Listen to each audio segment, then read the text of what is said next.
Hey everybody, welcome to Wither and Bloom Studios. I'm Todd, and this is your cast and crew for the game tonight. How we doing, everybody? Hi. Hello. We are so back. We are so back. So back. I would just like to say that I do not appreciate the steam bath that is currently present outside. Oh, God. It's like the stupidest weather I've ever seen. Welcome everybody. It's good to see you all. We have a few announcements before we begin. Some fun stuff. I'm assuming that I'm going to be turning the cam over to you at some point, correct? Okay. You got a thing? Like, not super intense thing, but I've also got a recap. All right, good. So, yeah. Good. Quick announcement, though. I will say that we have been hard at work on the Vesper book. So there's a video during the break on the Vesper book, a new one that you can see. But one of the things I wanted to sort of prompt you to do if you get a chance is the Kickstarter the pre-launch of the Kickstarter will be happening right around September 14th. So what I think you should do is there is a link in the description of this video right now, and if you go down and click on that link, it'll take you over to our webpage where you can leave your email and be notified of when that goes. Okay, so jump in there and do that when you get a chance. Also, like and subscribe to the channel, which would be awesome. We would appreciate that. And I always do this thing when I get on the camera. I'm like, now what do I say? I think before you do anything, just scoot over that way. Am I this? Do I need to go this way a little bit? Oh yeah. Okay. Oh yeah. All right. Oh yeah. I got a little problem with my calibration tonight. Happens to the best of us. Yeah, calibration issue. Anyway, that being said, we've got an interesting game in store for you tonight. I had a little. What? I said I'm signed up. You signed up. Excellent. You got it. I had a little lament this morning that I realized, I've been thinking about last week's game all week. And something happened last week that I wanted to bring up before we started the game tonight. And that was the way, in case you haven't watched last week's episode, shame on you for being here. But I don't want to spoil anything. Wait, did you just shame somebody for watching? No. Come on. I wouldn't do that. Come on. What I was going to say was I thought about how world building and collaborative storytelling function in this game. And last week at the end of our session, you all did a thing that I totally didn't expect but wanted to run with in the spirit of us all telling the story together. So the end, and you all remember the end of last week's episode, caught me totally by surprise, right? And I was like, okay, great. And it was a good ending. I really enjoyed it. But then I thought about it this week. And I have been saying to all of you that we are going to make the long rest a succinct chapter, a digestible chapter of a few episodes, not a forever campaign. And in my mind, I'll just tell you a little secret. In my mind, that was 4, 3, somewhere in there. Like I thought in some fantasy world that this would end in 3 episodes. But then that happened. And I'm like, okay. Last week I kind of was expecting 4 episodes. Now I'm like, how long is this going to be? And listen, I don't want an answer to this at all. I'm just like, let's just go with what happens. But at the same time, if we creep up on 7 episodes, is that still a digestible chapter that is contained? Like, to me, that's going a little longer. Obviously, it's longer than a one-shot, but less than, I would say, 7. So my thinking is just this. When we did our collaborative exercise in building Pepperwick, I told you about the 3 R's in design, which was react, refine, resolve, right? I wonder if we should think about our chapter like that, because we reacted to the beginning of the story, where we found out that the inscription had not come to Pepperwick. We reacted. We're refining that story by doing what it is we think we should do as characters. But is there a point of resolution? That's mostly my job, I would think, but I don't know. I don't know what that means. Structure inside of the storytelling in this environment is a little hard to figure out. So for what it's worth, I just figured I'd put that out there. That was my struggle this week. I mean, it's a good struggle to have, right? I mean, like to be able to think into that in a way, like as opposed to being a DM that is just going to be like, here's what I'm doing. Like, yeah, there's that push back and forth collaborative aspect of it that we focus on players and DM. So Yeah. like I think that's great. I mean, I don't know where I land on the whole debate of what's a short digestible amount. Yeah, eight. Rabbit is saying that 8 would still be short in most cases, and this is, I guess, my question is, what is considered to be shorter? I mean, obviously, we're not Critical Role. We're not going to have 145 episodes to a chapter or a campaign. Yeah, I mean, that's a whole campaign. I also agree with what Rabbit just put in there too. Is that like we can't let the number of things dictate the story, how the story's going to go. That's the thing, right? But I do think that while we are playing in this world, we can kind of say, all right, well, maybe we look at it as like leveling up, XP, like this is our first level chapter. Mm-hmm. Doesn't necessarily have to be like, okay, boom, we've landed, we're at second level now, and now we're into the next chapter. But, essentially, we're still within that realm. Yeah, like, almost. We're a little more than halfway there? Yeah. So... Yeah, I gave experience points out after the show had ended last week, so I would also like to just, in the recap, we should probably cover what experience was handed out, if you can remember. Yeah. I can vaguely remember. You probably I all have it on your sheets. I have totals. I have Yeah, total. we all have the total on the sheet. I think last week we all got 100. Yeah. Was it 100 last week? Yeah. What are your totals? My total's 200 Yeah. right now. And I know that the Eric and I first are week, too. Yeah. we got a little bit lower than you. Yeah, Yeah, first. So I'm sitting pretty at 250. Yeah. Bullshit. No, I'm just kidding. Just say you want me to take a backseat. Wow. All right. No, I'm just kidding. Well, I think just back to your point, Eric, really quickly before we get on to Addie and the recap. I think experience is a good idea structurally, but I wonder if it's going to be realistic in terms of I would love the titles of the chapters to change. Sure. Right? Yeah. And so I feel like in order for that to really legitimately make sense, there has to be some kind of closure on the chapter. I will work this out, and I do love the feedback I'm getting in the chat, and I welcome more. Yeah. All I gotta say is, 3-4 episodes. We haven't spent a whole episode shopping yet, so our arc is not complete. Right. We have a bag of holding. Yeah. We have. I had to joke about it. There's always the Yeah, shopping the shopping. episodes. Nobody but- likes the shopping episodes. Hey, well, speak for I mean, the yourself. players like the shopping episodes, but Atticus, Let's recap. what do you Yeah. have for us? So for our pregame a little bit, I wanted to keep it relatively quick because I didn't have a lot of time to come up with totally fine. anything super extravagant because I'm back at school. And being back at school, I'm starting my Viking mythology class soon. So I picked up the Prose Edda and the Saga of the Volsungs the other day, and I was looking through the appendices in those books, and I saw a lot of the names of dwarves in the Prose Edda are almost the exact same as some of the dwarf names from The Hobbit. You're kidding. Thror is the dwarven name of Odin. And there is also a dwarf named Bombor. No. Really? Yeah.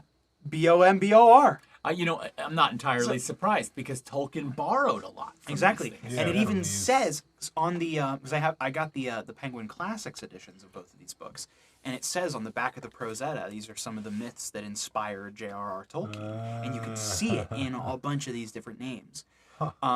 So having that fresh on the brain, and also being hip deep in Hobbit Magic the Gathering, Hobbit is on the brain for me. So I wanted to pose a question to the party, similar to last week's, where it was rather than a little out of game bit, it's a character question that we can answer in character or in the mindset of our characters. So, if 13 dwarves showed up at your character's door talking about dragons and adventure, what do you do? Fucking family over here. It's all my relatives, right? Yeah, but what do they want to do with dragon? I mean, are you going to romance said dragon, or are you going to go after it with pitchforks and torches lit I'm not so interested in that. So you guys can go fuck off if that's what you want to do. This is so funny because you, Dragonborn, Yeah. you're like, fuck Yeah. off with the dragons, and I'm over here, dwarf. Let's do it. I mean, if you're going to bring know? Dragon some cotton candy and nice little trinkets, very good. I'm on board. But if you're going to do anything that is not happy for Dragon, sorry. I'm not with you. I like how the Can't two. come to my cupboard, even though we get along real good. But he'd never talk about fucking with dragons. You know what I'm saying? Yeah. That's what I was going to say. I love how your two characters, in the context of The Hobbit, would be enemies, but otherwise are friends. But otherwise, we're friends in game right now. Yeah. But Right. It's like, hey, you know, Well, I'm not fucking with your ancestors. I don't Yeah. have anything with your ancestors. I mean, they gave you good options for growing good vegetables. Yeah. Yeah. I think Brune also living in a hole in the ground would be, at first, taken aback, and then she would move. A bunch of people come into the derelict hole in the ground. I'll pick another hole in the ground. I'll I'm out. leave. I'm gone. I'm done. Just Yeah. ignoring them, not joining. I'm not seeing you. I'm not seeing you. Well, I'm I not think the seeing you. thing it's worth referencing here from the standpoint of Tolkien, and especially what we talked about in our Hobbit book club, is that Tolkien really championed the idea that you took care of a visitor, you welcomed visitors to your home. Yeah. And so, I think that Brune has not grown up in that world. No. Brune is a completely different, and would have no shame in turning people away. It just seems like Yeah. that's the character. Yeah. Nice. That's a great question, actually. All right. Want to give us a recap? Sure. We started off our last session kind of in the shit, dare I say. We picked up exactly where we left off after session 1, which was in the inscription camp, having just discovered their enthrallment by these strange crystals.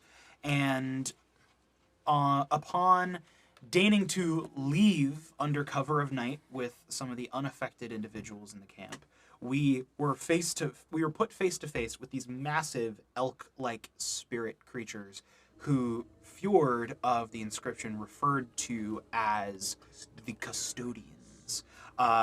We very nearly did battle with the custodians, but our low stealth checks brought us to the attention of Fjord, who appeared to us, begged us to stay within the camp.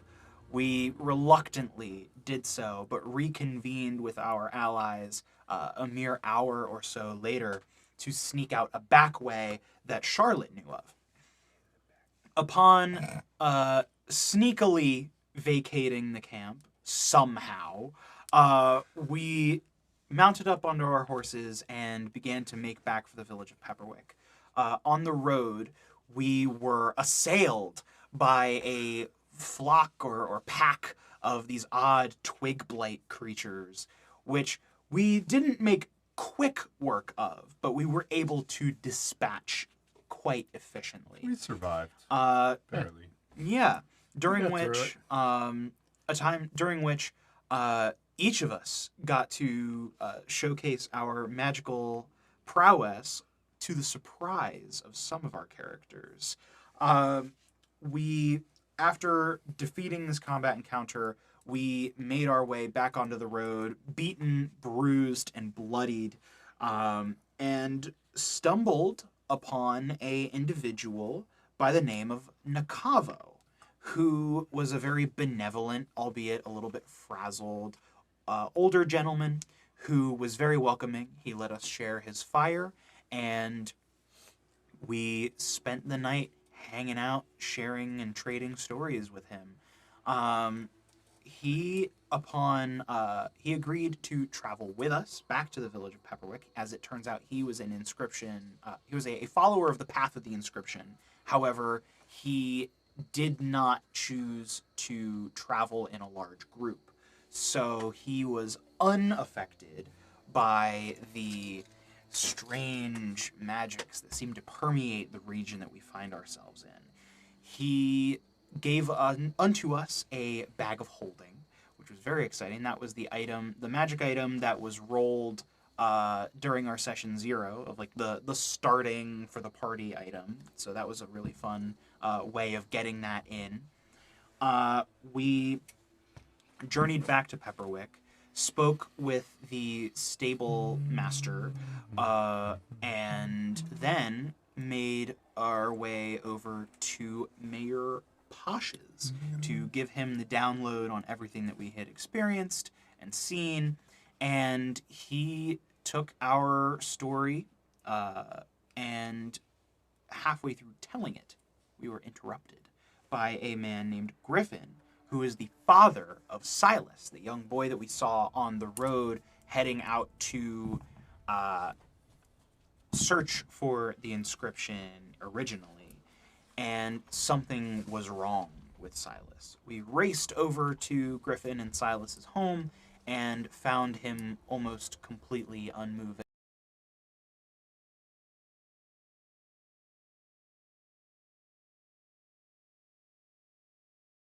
Stimulus was the strange crystal we saw him with. Now, Griffin was a bit of a hothead. We began to explain the situation to Griffin, and he immediately had a reaction. He almost seemed to place blame on the inscription as we relayed our story to him and the still present Mayor Posh. He said that he made reference of possibly going and speaking with his neighbor Aradak, who is a doer, according to my notes,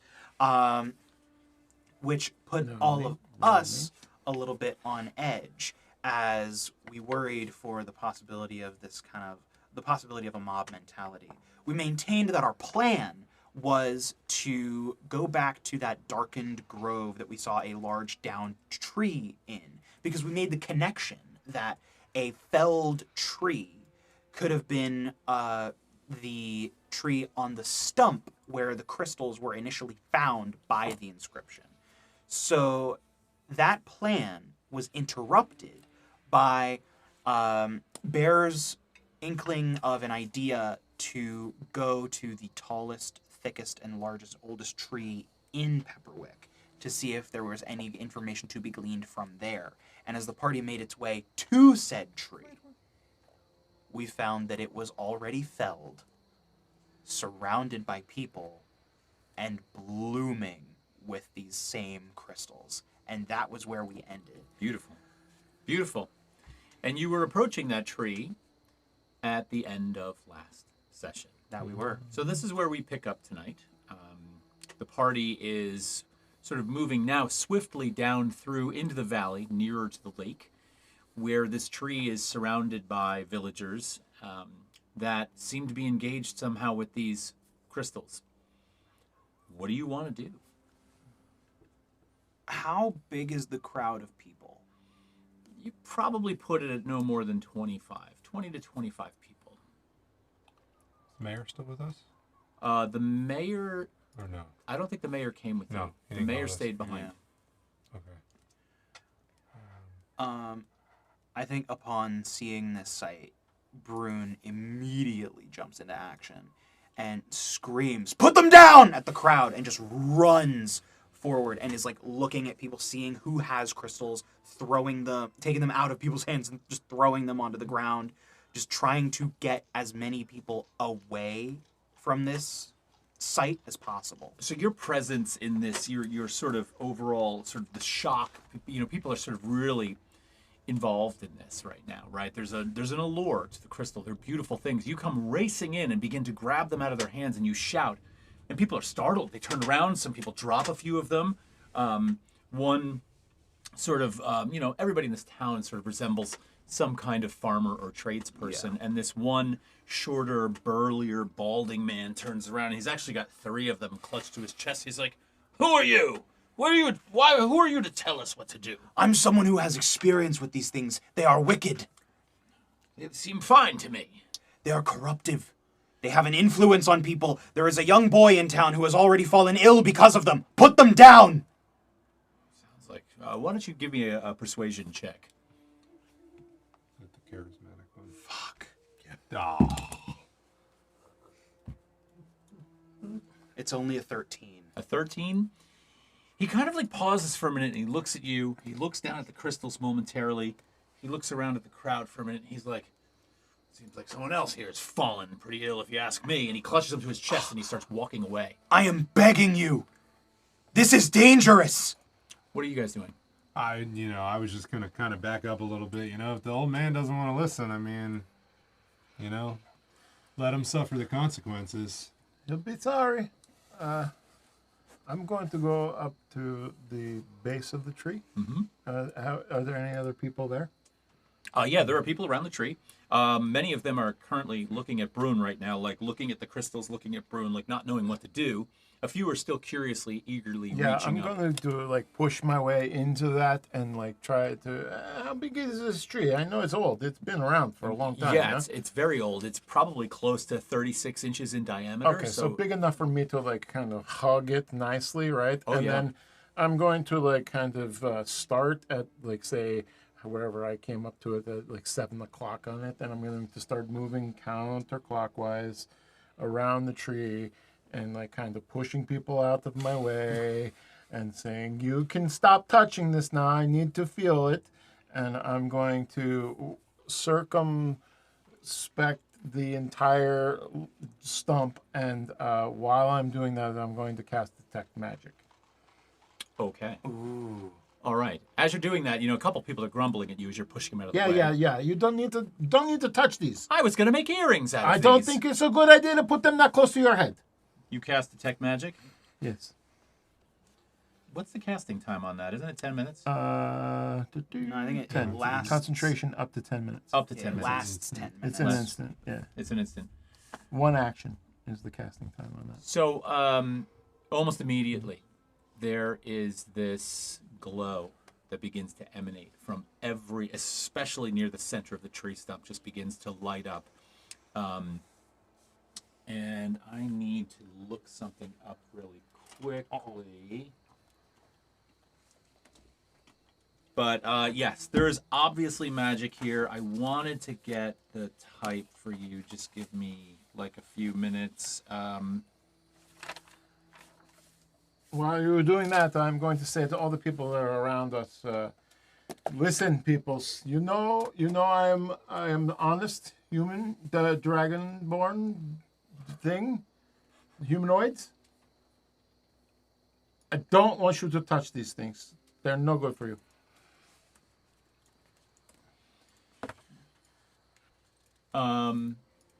Roll a persuasion check for me. Could I give the help action You to can that absolutely by give the help still like action. I'm like walking through the crowd, just going person to person. Please, the young boy. Do you know Silas? He's almost completely catatonic. Please, you have to trust us. These do not bode well.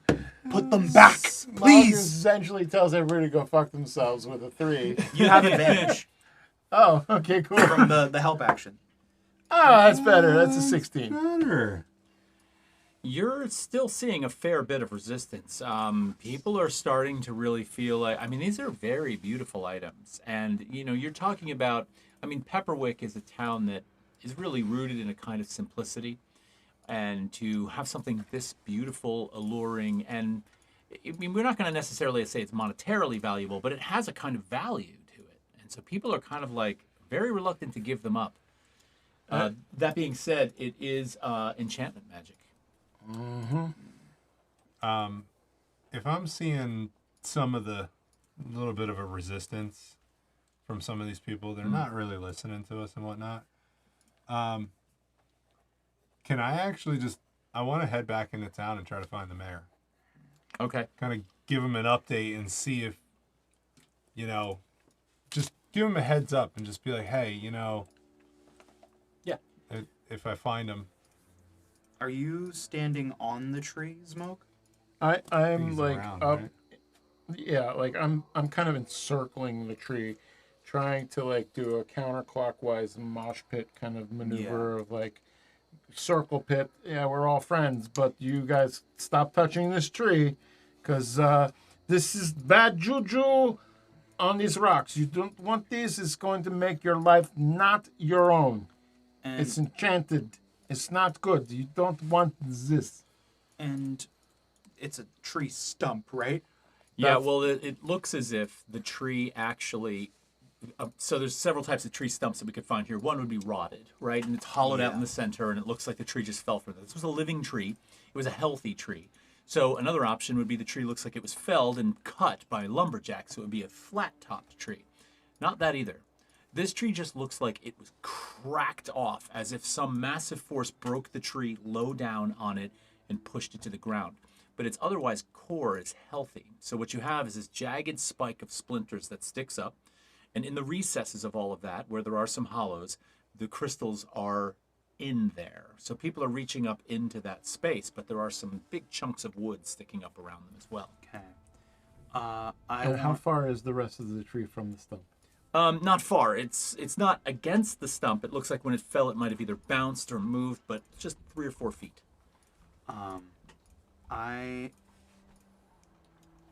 Brune just sees the fact that our words are just barely working and just says, very well, drastic measures.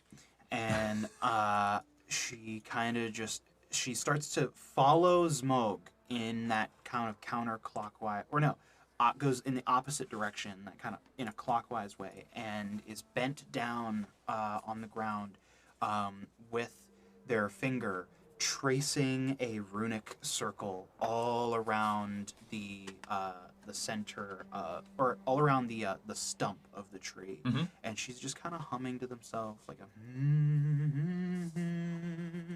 and the circle itself seems to be, it's barely magical, but it is script. And as it begins to, as she starts to complete this circle around the back where the tree has fallen, you would notice that the guard of Brune's sword is almost a little bit of that red hot that we saw before she used the Searing Smite for the first time. And I'm going to I unsheath the blade, and it looks red hot. And I am going to just press the flat of the blade on the inside of the tree that has since been felled. So it almost burns in this line, this mark. And I remove the blade, twirl it, and it erupts into flames. And I will leap onto the top of the stump. Now people are shocked. They're kind of like, put my blade down, and Searing Smite the tree stump where the crystals are growing from, in an attempt to destroy as many of them as possible. okay, I just want to make one minor clarification thing here that I think we might have misheard. You should know that the crystals are not growing here. They're loose. These crystals are not attached to the tree stump. People are eagerly reaching up and just plucking them out as if they're candy in a dish. Okay. Right. So that was. Your action can still go through perfectly normal. I just want to make sure we're clear on that. I'm just trying to crack, destroy, heat, press. Okay. Okay. Okay. I was also curious about that. Like, did it seem like, and I will do a check on this, but did it seem as if the crystals were inside the tree before it fell? And was that something that kind of like pushed up? Like, did the phylum, like, were these drawn up through the root systems and like put in, or did something place these in there? Was there a hollow inside the tree that these kind of occupied? Like,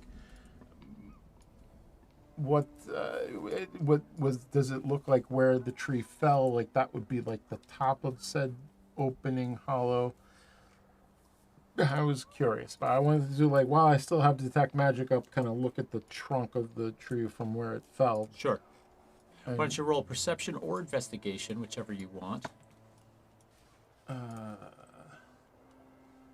you actually roll something? I did roll something. Oh my gosh.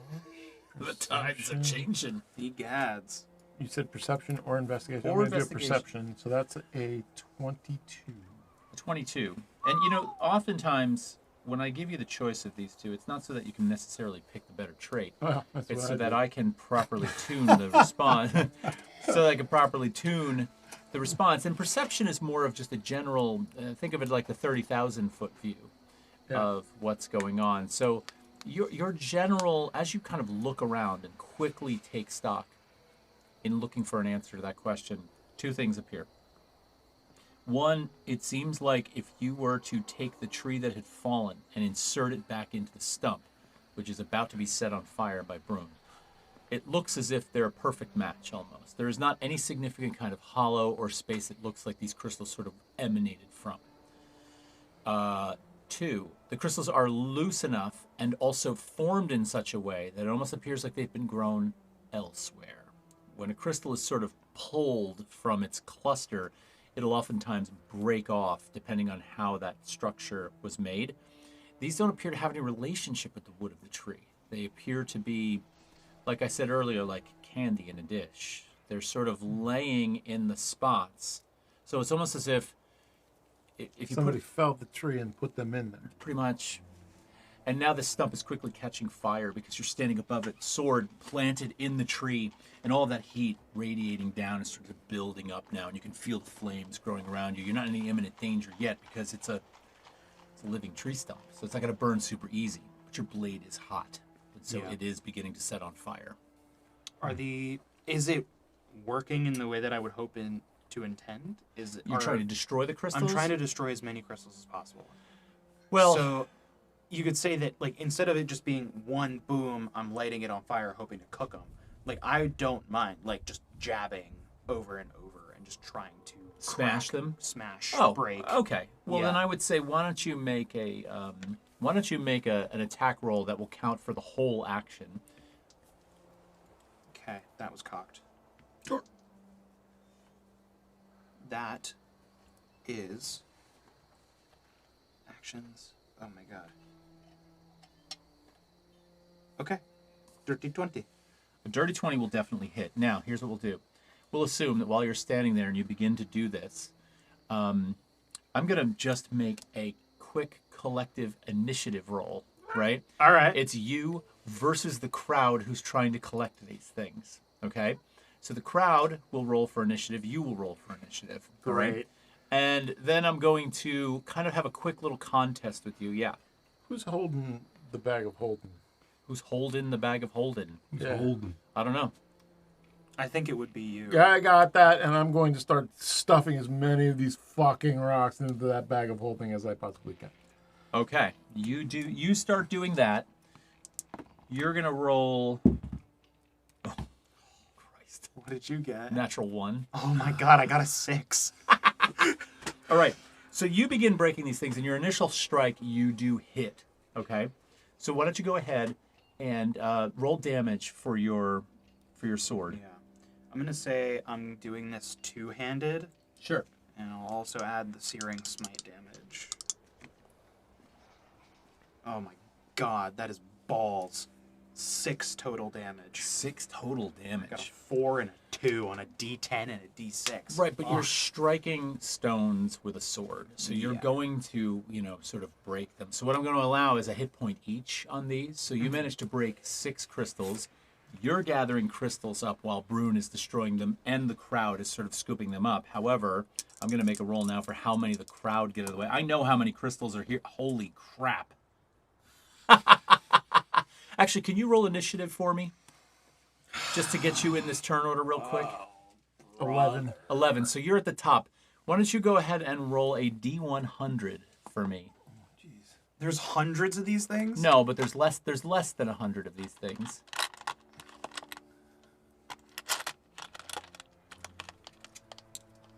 So when you roll the D100, let me know what you have.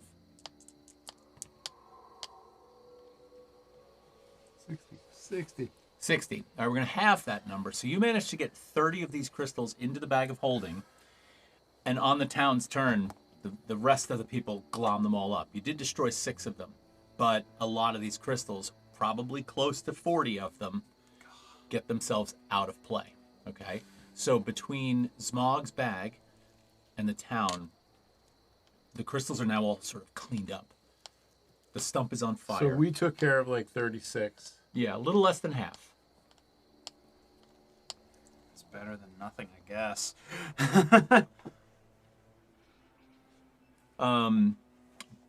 Baradin, you were making your way into town to see the mayor. Let's cut to that. It's not far to get up and out of the small valley into back into town, and you're frantically searching around for Mayor Posh. Yes. You're unable to find him where you typically find him in the center of town. Where would be your next inclination to go? Can I go to where Silas was being taken? Yeah, the Wasn't temple. that like the temple? Yeah, sure. Maybe he went over that way. Yeah, that would have That's been what I'm gonna Pastor Odo, and that is the Church of the Inscription, that temple. So, and you know exactly where that is. You're from town. So, it takes you only a few extra minutes to walk the 2 or 3 blocks in that direction. You come upon the temple, and up the front stairs you go. The doors to the temple are almost always wide open, especially while they're awaiting the pilgrimage to come. In you go. You see Pastor Odo down at the very sort of front area where he would actually sermon from. Looks like he's busying about with some items on a table. I'll walk up to him and I'll, Pastor, have you? Baradin, it's Hey, good to see you. Good evening. Yes. Have you seen Mayor Posh? Posh. No, I haven't. I've been alone for quite a bit today. With the pilgrimage not coming through, things have been very quiet. Should I have? I'm looking for him. He wasn't in the center of town. We only separated recently, but I was just curious. Did Silas and his father come by The yet? boy. No, haven't seen him either. Okay. All right. I thought they were gonna swing by. There's just some weird happenings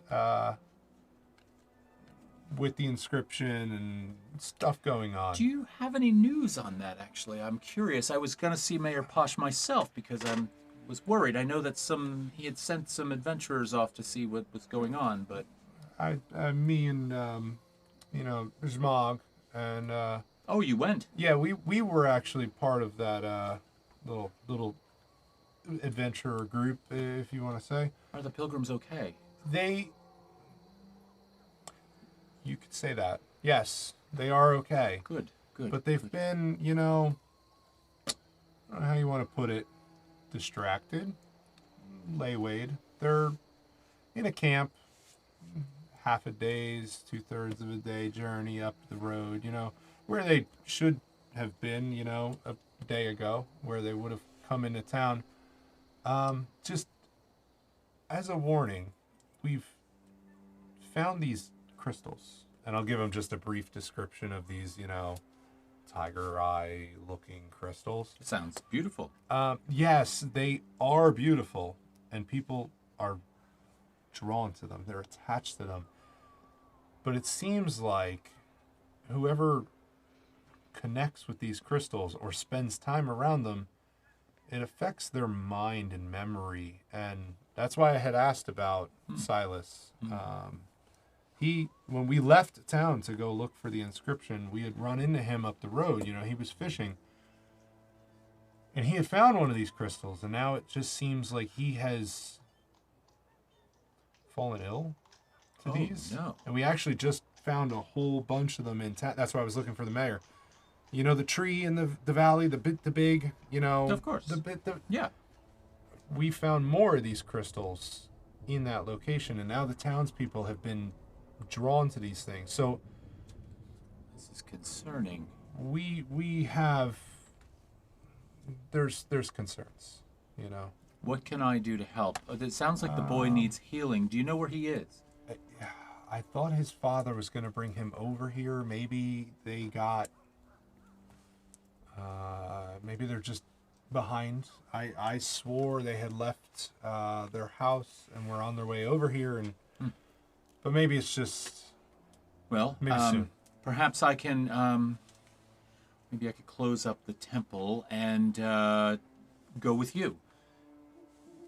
Okay. I mean, I wanted to see Mayor Posh anyway. Yeah, So, I don't. Do you possibly know where I might find him? I have no idea. He's, Do you know where his residence is? I think yeah, I do know where his residence is. Yeah, Maybe we try that. sure. We could go there. Given the disruptions with the inscription pilgrimage, everything's all awry. So everything's out of whack. I don't know where anybody is. But let's go. He puts a few things away really quickly and starts making his way towards the front of the temple. Closes the doors behind him, and out of the streets you go. And he's kind of like leading the way through the streets. Town business seems to be going on as normal. You see people walking along and chatting with one another. You do see two people walk by, and they're both looking at these crystals that they found. So they are starting to work their way into the population of Pepperwick now. Can I, like, if I see that, can I just kind of, almost like a smart ass, kind of say aloud, make a comment, and just be like, you're warned. You really shouldn't mess with those crystals. They kind of look over their shoulder at you with a bit of a scowl, and they keep going. Moments later, Pastor Odo walks up the front steps to a modest dwelling that's right in town, a few blocks away from where the town center is. And he's like, this is the place. And he raps on the door a few times. There's nothing. He raps on the door again, and he's like, Mayor, it's a pastor. I'm out here with Baradin. We had a few questions. Are you there? Gosh. No answer. Nothing. All right. Pastor, I don't know. I don't know where else he could be. Is it evening? It's getting to about late afternoon, it's right? Late, it's almost afternoon. evening. Okay. Yeah, it's All right. probably right around dinner time. Sun is definitely on its way down. Trying to think of where else we would find him. Would it? I've lived here for a couple years, we'll say. Would it be normal that he would have, frequented the bar? Or it is possible that he could be there. He goes to a lot of the social gathering places. The mayor of this town is a very sort of he's a good politician. He's constantly moving about and glad-handing with putting people. face. Putting his face out there. I'm going to switch back over to our friends in the valley, but so where are we at? What are we doing? Having destroyed a few of the crystals, Brune is a little bit disheartened at how many actually made it into villagers' hands, and is very worried. I think after seeing that the destruction was semi-futile, she'll kind of try and stamp out the flames a bit, just so as to not cause an actual forest fire. Thank you. Yeah. That's a good looking out. Well, I didn't want to take any chances. Tree huggers probably Hey, upset. hey. Sorry. I'm listening. Keep. And I'm going to approach Zmog. I think we need to check that glade again and try and get to the source of whatever this is as soon as possible. But we shouldn't sleep in town tonight. The one that we went to where the pilgrimage had stopped? That the glade? No, the one where with the mushrooms, where we saw that other downed tree. Oh, that fucked up shit. Exactly. I think I have a feeling that that's connected somehow, given the recurring theme of downed trees and stumps. I can't help but feel like there's a connection. Yes, maybe it is smart to do that, but really wanted to investigate these stones a little bit more, see what happens when we put some heat to them, huh? Yeah. Maybe we can melt them down. All right. I don't know, but at least we've got some of them off the streets, Yeah. All right. I mean, if you want to go look for that, then okay, fine. We can make our way out there, but at nighttime. Yeah. I mean, the other option that we have is that we take these back to my forge. We get a nice fire going. We, throw them in a crucible, see what we get. Okay. And then in the morning, we go out and check this thing in the dark. Or in the light of day instead of in the dark. Yeah. I don't know. I mean, that's a good move. But I don't think that we should... We know from the inscription that sleeping in the vicinity of these crystals has some effect. yeah. We know what happens to a group of individuals who are going someplace and then stopped by the crystals. We don't know what happens when a group of people are tethered to a place they already live in. That's a good point. I don't want to get trapped here. At least not before we can investigate. Why don't we do this? I got a nice, big steel box back in my forge. Okay? Let's take the stones that I have in the bag of holding. We bring them back to the forge. We lock them up. I don't care. We can bury them so that people don't know where those are. But at least we have those safekeeping. And if we want to do our experiments with them, we can.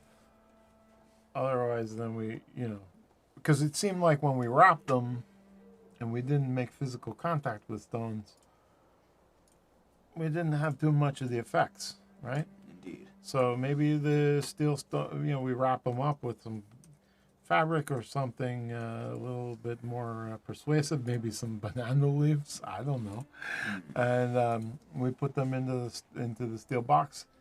That way it's locked up from the people in the town, and it's not necessarily going to affect us so much. And we go and we deal with these those weird creatures in the woods. I don't know. They gave me the heebie-jeebies, so. Yeah. Same here. And I think that's why we should investigate. Yeah, I don't disagree, but I wouldn't mind being a little more fortified when we go to them. Indeed. So you're heading back into town then, or maybe over to your place to lock these things up? I think into my forge, yeah. Okay. I'll accompany you. I wish we could get the word to our friend, huh? If we're going to do that, but I don't know. Maybe should we try to tackle some townsfolk and take their stones away from them? Huh? You could. You're the last person that should get lynched. Oh yeah, that would be bad. I think the townsfolk trust you a little more than me. Probably, but it would be fun. Yeah. Maybe we should check in on... Old Man Johnson, you ever seen him been tackled? It's fucking awesome. He folds like a paper boat. It's amazing. I'll take your word for it. I'm not sure how you know this, but Well, we were drinking one night, and we were out in the pasture, and, I got a little rowdy. I had to run. I got the zoomies. And I knocked him on his ass. Maybe we should check on Silas and Griffin before we... Yeah, that's a good If point. it's on our Was way. he going over to the church? To that temple thing? Yeah. I don't know. Out here is my temple. This stump is my temple. You know what? Before we go, one last thing. Let me do a nature check on the roots of the tree. I want to dig deep down. I want to see. what are you looking for in the nature check? I want to find out if these stones are coming up from the ground, if they're being put in celestially. Like, I want to know. Like, I want the roots to tell me something. Go for it. Okay, come on now. Don't do me wrong. All right. Let's see. 13 with the nature. That's a 19. A 19. Yeah. So, you've had experiences before with, understanding how roots connect to mycelia. Yeah. And digging into these situations. Something's off. There's almost an immediate dissonance in the sort of response that you receive through this connection in this nature check as you sort of dig in. but it's hard to tell what it is exactly. You start allowing your mind to sort of flow down through your hands as you're sort of checking this. And sort of coupled with the detect magic spell that you did earlier in this attempt to communicate with this tree, there's some kind of patterned dissonance that's taking place. You're not sure if it's the spell itself lingering. Now that all the crystals are gone, there's probably not a whole lot of that left. But it feels like there is something inherently evil that does not sound right. And it's a lot about sound. When we listen deep into the roots of nature, we're really listening to that vibrational resonance. And something seems atonal. It seems out of sync.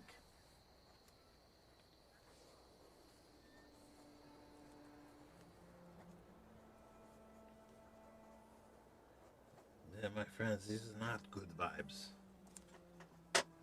This is a dark song that is being sung. And do I feel like this is coming up from the earth into that? Or is it like alien to it? Is it being posited in the inside the rings of these breaks? That's a great question. And it doesn't feel like it's coming up from the ground. It feels like it's being forced down in. And it feels like that disharmony has created disruption. Harmony, when we have it, the resonances sort of vibrate together. Things function in sync with one another. Now things seem like they're off. And you haven't seen direct evidence of this outside of this check. But something seems a little out of whack. Quick question. Yeah. Would you say that it's been 10 minutes? Or is detect magic still up? I would say detect magic could still be up, sure. Are you getting anything from the roots other than this dissonance? No, not from detect magic. So the magic was associated with the crystals. Absolutely. That have now been either put in the bag, destroyed, or dispersed amongst the people. Yes, 100%. Yeah, I don't like the way this feels, my friend. There are lots of things at odds and against each other. It is very atypical, not natural. Let's cut the scene back over to Baradin for a little bit. Baradin, what are you doing? Okay. Now that he's not at his place, I'm with the pastor. Pastor Odo. The only other thing that I can think is that it's Griffin, right? Mm-hmm. He seemed a little hot and heavy about a doer. Can I go to his neighbor's house? Eridak? Yeah. Sure. Maybe, who knows? Yeah. Maybe they're over there. Okay. If worst case scenario, I could, possibly hook up Odo, Silas, Griffin. Maybe I find the mayor, maybe I don't. Pepperwick is a simple village. It doesn't take you long to get over there. Are you taking the pastor with you? Yeah, I think, Pastor, I believe I might know, now thinking about it, I think Silas and Griffin may have went over to the neighbor's house because he seemed like he wanted action taken. So maybe that's where they are, and that's why they hadn't made it to the temple yet. So you take a few minutes to walk over to Eridak's house, and you approach the front porch. You bang on the door, and you hear some footsteps inside. And you see this fairly burly, hairy-chested half-orc come to the door, and he's chewing. And he kind of opens the door, and he looks at you, and he's got this just massive, turkey leg in his hand, and he just kind of takes a bite at it. He's like, "Evening, Baradin. What can I do for you?" That looks, Pastor? That looks pretty good. It's like, my wife made it. Oh, nice. Fantastic. She's been cooking it all day. Oh, You want some? well. I got extra. I mean, I don't want to intrude, but I'll trade you for some of those vegetables you had out at the stand the other day. Of course. Come on in. Meat for vegetables any Two day. of you walk in the house. It smells amazing. Herbs and spices sort of on the air. His wife is a petite little human frail Wow. woman who she's in the kitchen and she's kind of like scurrying back and forth and there's steam coming out of the room and she sees you and she's like, "Oh, get a plate, help yourselves." That's very, very kind of you. By chance, did Griffin come over here? I haven't seen him all afternoon. Where did he go? Was he supposed to come by? Well, we were just over his house like 15 minutes ago, maybe 20. You want a nail? Well, yes. Pastor? I couldn't. I'm sorry. I don't drink. Pours you a nice big mug of ale, puts it down. I'm getting turkey legs and ale. Son of a bitch. So what'd you say about Griffin now? Well, we were just over his house not that long ago. Mayor, a couple of my other, compatriots. Something has happened with Silas. He's fallen ill. Oh no. What happened? Okay, weird. I just, take a sip. Okay, the mayor sent us out to look for. Clearly, the inscription hasn't made it to town. Yeah, things are a odd. problem. Things are odd. We found them. You did. They're up the road. There's a clearing. 3/4 of a day journey. There's a big clearing. They're all there. They're camping. There is, it's weird, but they have fallen, let's just say it plain, ill to these rocks. There are these beautiful crystal rock looking things, which now those have fed into our town. We just found some over at the big tree in the clearing. You mean like magic? Yeah, they've got to be some kind of magic because they're messing with people's minds. But wait, what about you said Silas fell ill? Okay, so Silas found one of these crystals. We first encountered these crystals right up the hillside by the lake. Silas was fishing. Yeah. We found some of the crystals there. Silas had one. When we finally got back to town after leaving the whole group, the inscription, because they seemed to just be stuck. They're like, in their minds, they're just all like, hunky-dory. They don't want to move on. It's really weird. These crystals have just like brainwashed them. It's weird. When you say Silas got one. Silas got one of them. He is enamored by this crystal. Like, he doesn't want to let it go. And when we finally got back to town, his father, like, Silas is just catatonic almost. He's almost in a coma. And he still had this crystal on him. And it seems like, from what we found with the group, when you're around these things, it does something with your mind. So we took the crystal away from him. His father, was kind of frustrated with the mayor that he wasn't taking action. And he said he was going to come over to you because you take action. Goddamn mayor doesn't do anything. Man. I'm actually looking for the Where mayor, are and they? I can't find him either. You can't find I can't find anyone now. We left to go look at the tree because we had a hunch.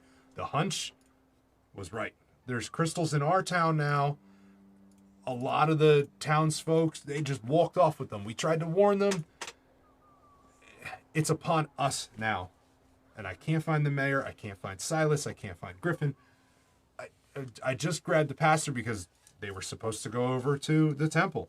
They're not there. They said they were going to come to you because you're a doer. They're not here. I don't know where the hell everyone is. But this turkey leg is fantastic. We gotta find the boy. I'm sure Griffin can take care of himself, but if he was with the boy, it's getting dark out there, and if you say he's fallen ill, Yeah. something needs to happen. They did leave their house, right? Well, I haven't seen them. No. I'm out of game. Sorry. Yes, character. they did leave. They their had house. left. They had left, as if they were going to the temple. Right. Yes. Okay. Yeah. So. The whole time you guys are back and forth, the pastor's just kind of like shaking his head. You can see a genuine look of like puzzlement on his face, and but you can see that Eridak is getting worked up, and he's like, "Hun, you're gonna have to keep my dinner warm. We got to figure something out here. Find Silas and Griffin. I'm gonna organize a bunch of the townsfolk to go out, see if we can find them. Did you check the Steadfast? That's the bar in town.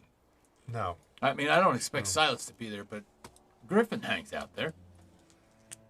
Yeah. Possible maybe. the boy ran off with his friends to fish. I mean, look, I hear you, but I think we should find him Just it's making weird. sure you cover. The last we saw him, I'm pretty sure Griffin was carrying him out of his house. Like, he is not well. All right. I mean, I'm kind of getting worried now because, like, some of these people have now almost disappeared. He grabs his coat off the one. There's like I'm still eating the turkey leg. there's pegs on the wall. He grabs his coat off there. He's like, let's over to the Steadfast. We'll ask around there, see if anyone's seen him. If we can't find him there, we'll organize some people from there to head out. We'll see if we can locate him, see what happened. I mean, I can't imagine he's gone far. He's probably just at one of the, one of his friends' houses or I something. think Griffin's right. You are a doer. We got to get moving. I'm now kind of worried. And to see, I was just in the field with my group, and the townsfolk seem to be taking these crystals. So now I'm getting even more worried because more people are going to fall to whatever the heck is happening. Well, we'll see if we can deal with that once we find the boy. Pastor, you coming with us? Because if he's ill, he's probably going to need your assistance. Pastor just nods and picks up a small scrap of meat off of your plate and pops it into his mouth. And Fantastic, right, Pastor? it's not bad. The three of you head out the Gesundheit. Thanks. Three of you head out the door. Let's move the scene back over to you guys. Question for just for my notes. Yeah. Did you say what Eridoc's wife's name is? I did not say what her name is, but her name is Kimma. Kimma. How do I spell that? Kymma. KY. Excuse me. Stop. Yeah. Kimma with a KY. She's never mind. No, don't. Don't. All right. So we're going to your forge. I'm sorry. Yeah, we're going. The Tusk Lover. Stop. Oh my God. Wow, Rabbit, that just broke some new ground, Rabbit. You know, you're explaining this petite, female humanoid character and the hairy-chested orc. I mean, my mind immediately took a turn when you started to explain that. So, I mean, you did it. I did it? Yeah, Oh, you it's did my it. fault. There are 1,000. I think the only inappropriate thing things that could have been I can worse say is if it was a halfling, Or a gnome. Or, gnome halfling, Atticus is just like, fuck This this. is priceless, Addie. Look, I didn't start any of this. Your dad. I know. Okay, good. As long as we're clear. You're heading back to your forge. Is that correct, Smog? Yes. Smog is going to drag the bag of holding back to the space. Okay. All right. So you eventually wind up at your forge. You open up your dragon Bilko doors and head on down inside. Yeah. And you said you were going to lock these in an iron box or a steel box? Well, I mean, yes, let's put these into some kind of safekeeping unless... Should we go find our friend? Let's see if we can get back together again with everybody. At the very least, we should put the rocks away and then maybe we go find them. Okay. Do me a favor. As you're unloading the bag into this box and taking... How many crystals was it you got? 36? 36, yes. Or was it? Was he got 30, broke 6. 30. Oh, 30. Yeah, You broke so 6. there's 30 30 that was crystals that broken. you're putting in the box. Are you helping? Or is it just Zmog over there shoveling them into the box? Yeah, I'll lend a hand. Could you both make Constitution saving throws? for me? Motherfucker, I should have said no. Fuck me. Oh. Oh. How bad was yours?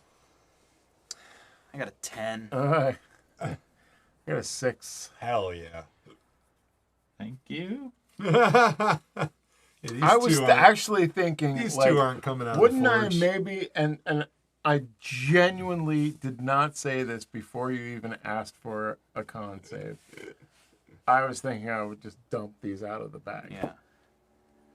Or, well, you know what happens when you turn a bag of holding inside out, right? No. Everything flies out. Well, yeah. So, one, you did pick them up and put them in the bag. And So I have to get in So there. you kind of Would we have... have used gloves? This is a lot of after the A lot of fact after kind the of fact. I know. I'm hindsight. scared. Do what you're I'm gonna do. thinking Do the what you're quick gonna do. scramble to throw them in the bag. I mean,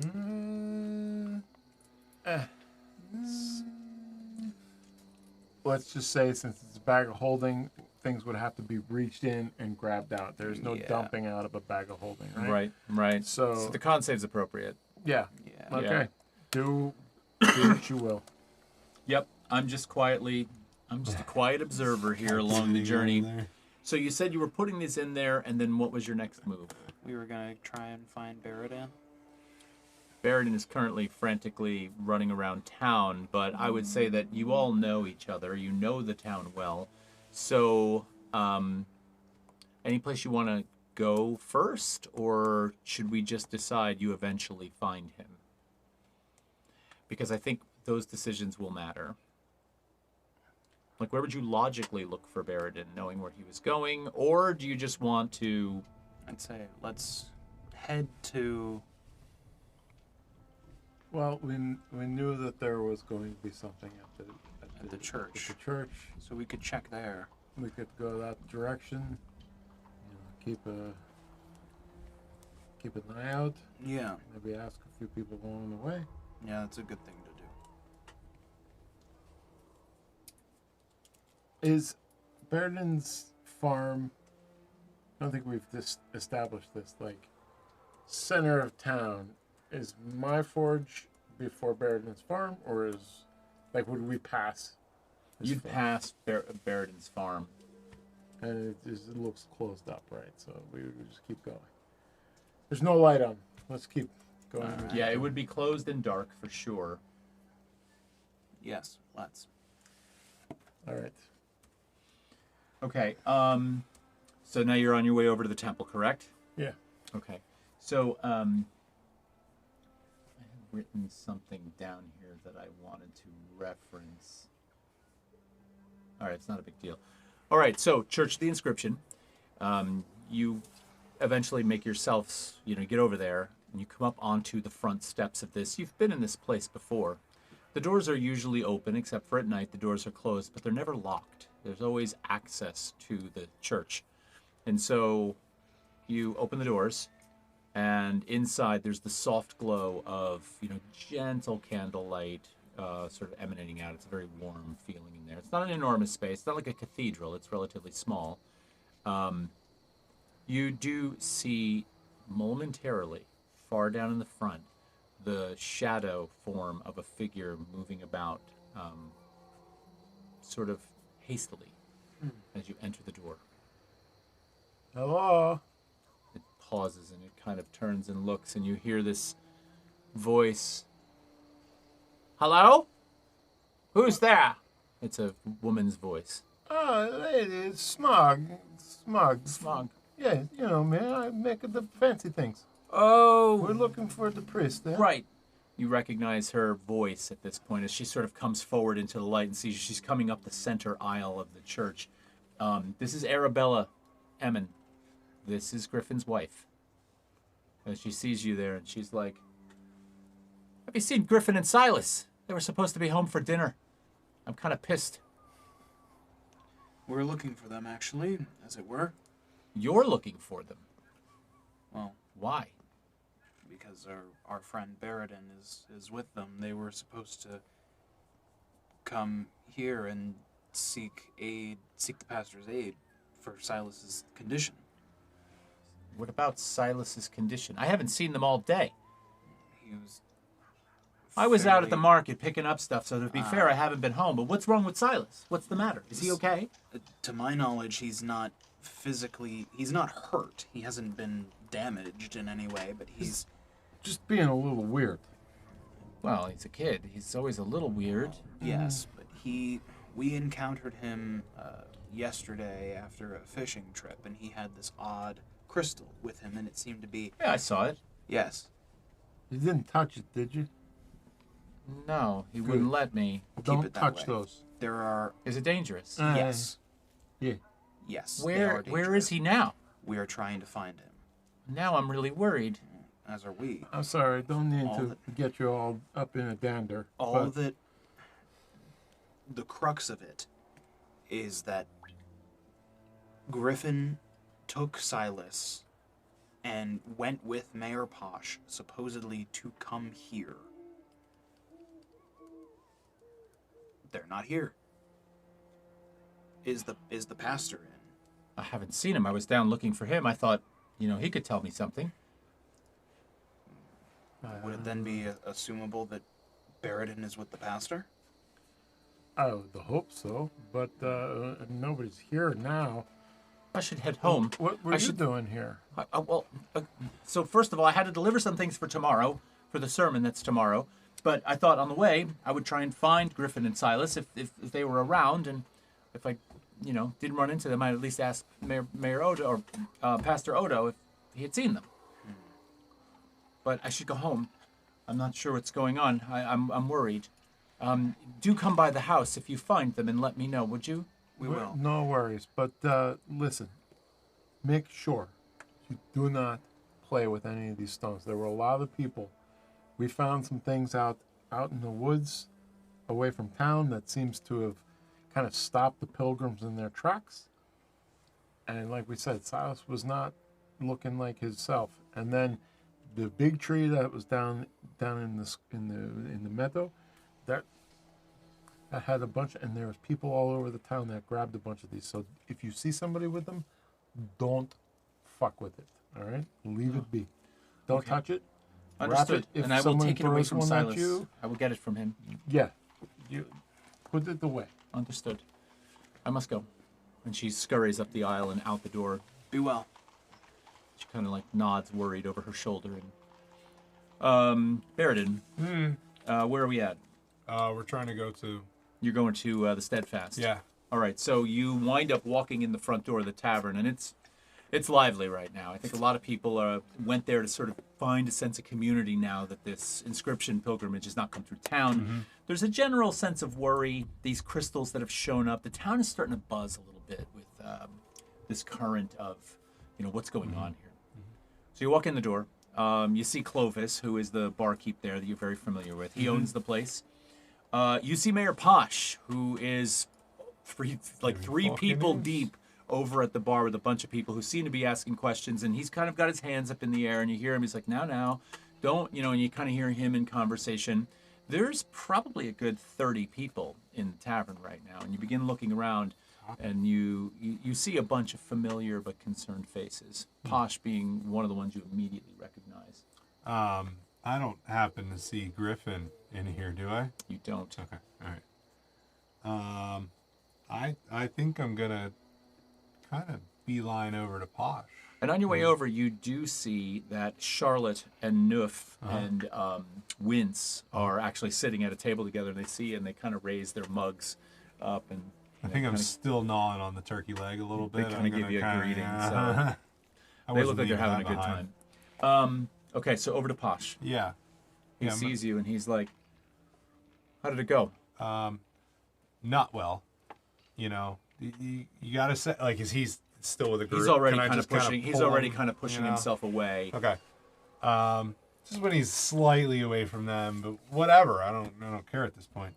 And I'm assuming maybe Aradak's with me. I don't know, but I'm just gonna be like, we had this hunch. We went to the tree in town. I don't know if you've heard anyone at the bar or whatever, but that tree was filled with these crystals. The same crystals that we found in the camp. Same crystals that Silas was, corrupted by. Who put them there? I don't know. Did they?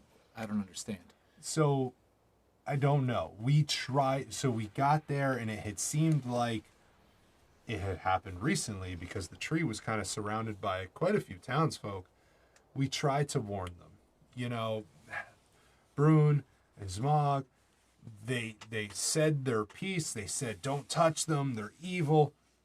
Not too many people listened to us. So it seemed like quite a few of them made off with these crystals. So I went looking for you. I have now finally found you, but I can't seem to find Silas and Griffin. And as you kind of look up and gesture around, you notice that Aradak is moving around the tavern talking to people, and he's sort of inquiring, and people are kind of puzzled and shaking their head no. And then he makes his way back over to you. And Posh sees Eridak, and he just kind of nods his head, and he's like, Eridak? And Eridak's like, the boy's missing. Silas is gone. I've been told he was feeling unwell. I heard that you knew this. What's being done about it?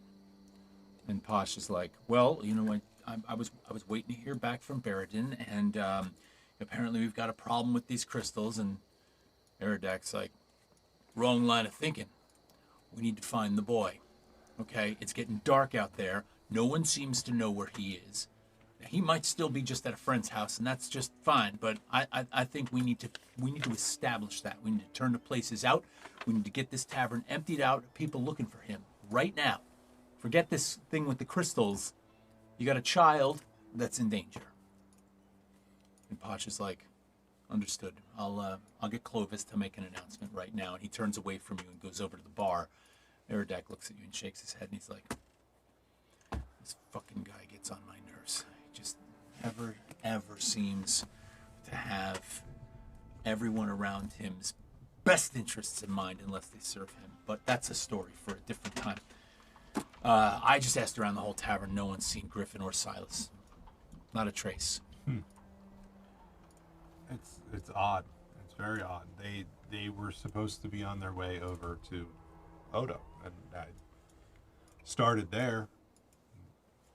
They haven't been there.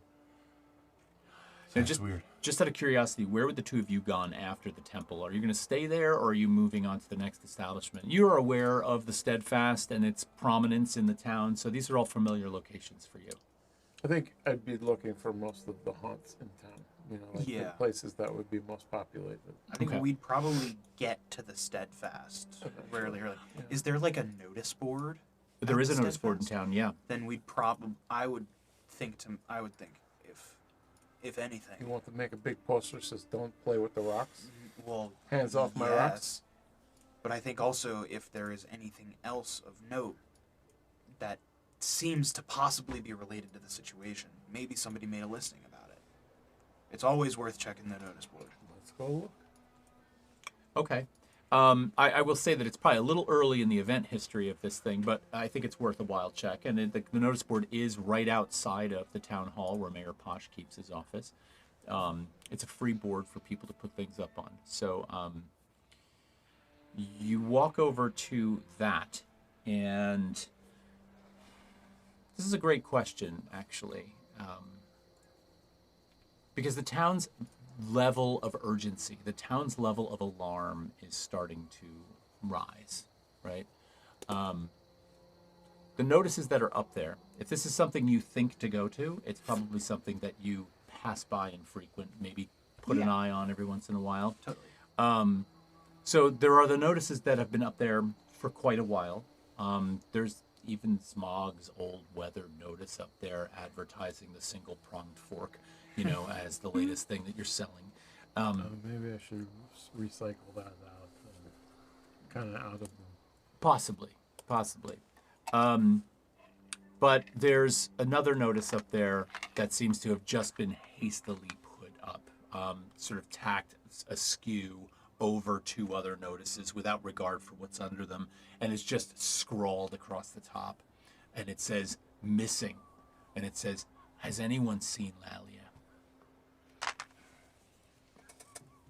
You know where to find me. Now Lalia is she's an older woman who lives alone in town. She is sort of like one of those benevolent townsfolk who is constantly cooking for people. She's constantly lending a hand at anything, any event or function that she can. She's a beloved figure in the town, but she does live alone, and there's just a notice looking for her. Now Lalia does have a best friend, and so her name is Jada, and Jada and Lalia are often at functions together. So this looks like it might be a poster that Jada had put up.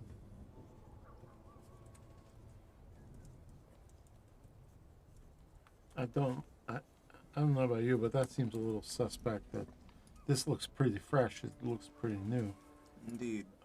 And scared. It seems like this was just slammed up right away. Maybe it is. Does Jada live on the outskirts of town? Jada lives in town. Not far from Lalia's house, actually. They have become friends because of their proximity. Yeah.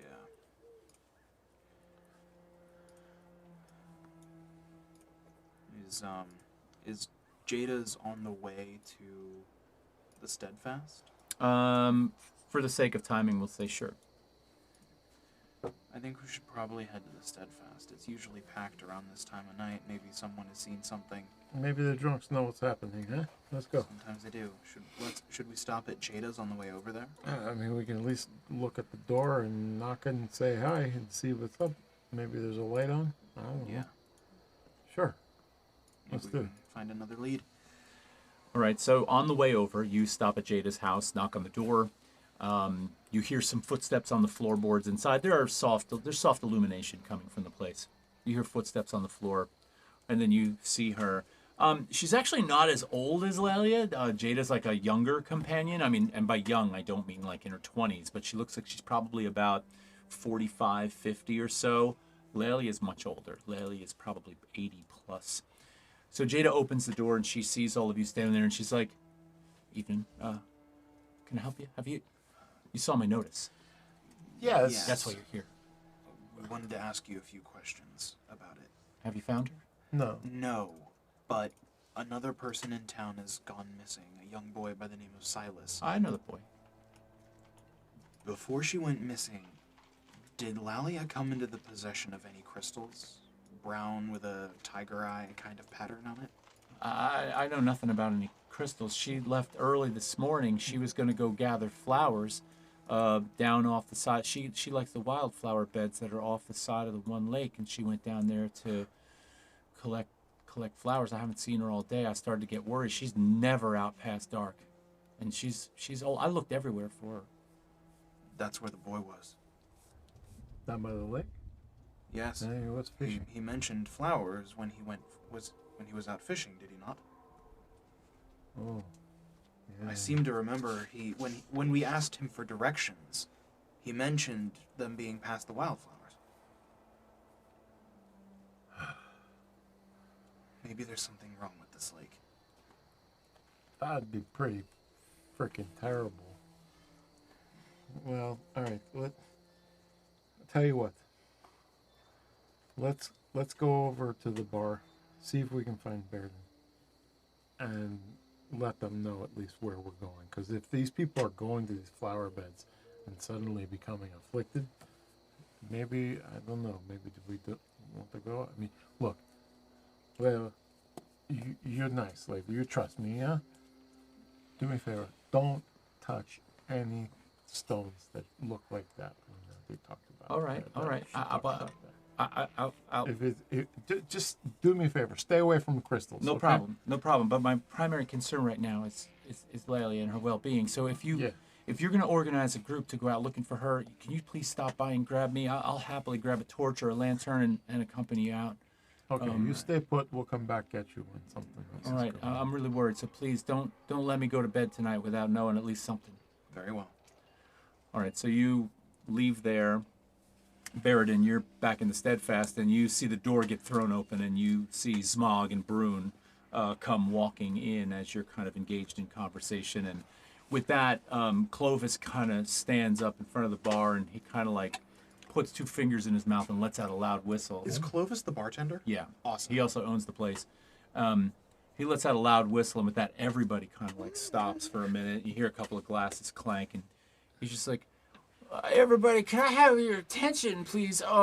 It's come to my knowledge that Griffin and his son Silas are missing. Mayor Posh has asked if it would be possible if we could organize a search party to just at least go out and locate them. Apparently, Silas is not well; he's sick, and it just doesn't sit right with me. So I'll tell you what: if you're willing to help Mayor Posh out, there'll be a round or two on me afterwards when we get back. I'm sure they're safe and sound, but why don't we just put in the effort, everybody?" And everybody's just kind of like, "Whoa, yeah," everybody's kind of like, so they put their pints down and they start getting up out of their chairs and getting ready to go. As they do that, I'm gonna stomp on the floorboards as loud as I can and try and get as many people's attention as possible.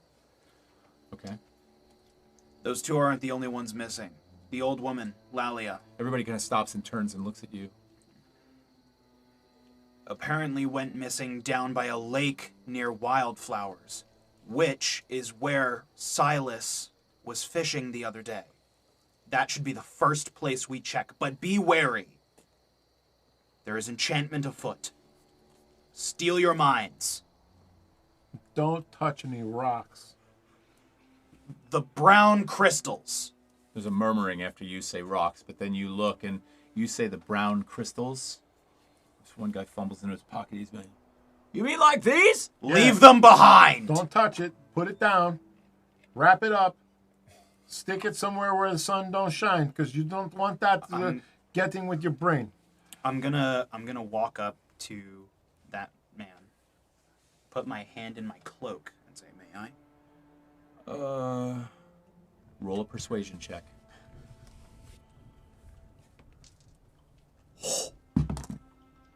Ooh, good luck. 24. Oh, you crushed me. He kind of looks, he sees the seriousness on your face. And I'm not going to lie, there's a little hint of intimidation given the way you're armed and set up, and he kind of just carefully reaches over and hands it to you. There's a barrier in between my cloak, crystal cloak, hand. Got it. And I'll just kind of hold it aloft so that everybody can see. There is enchantment afoot. These crystals are the source of it. They will make you lethargic and slaves to your own places.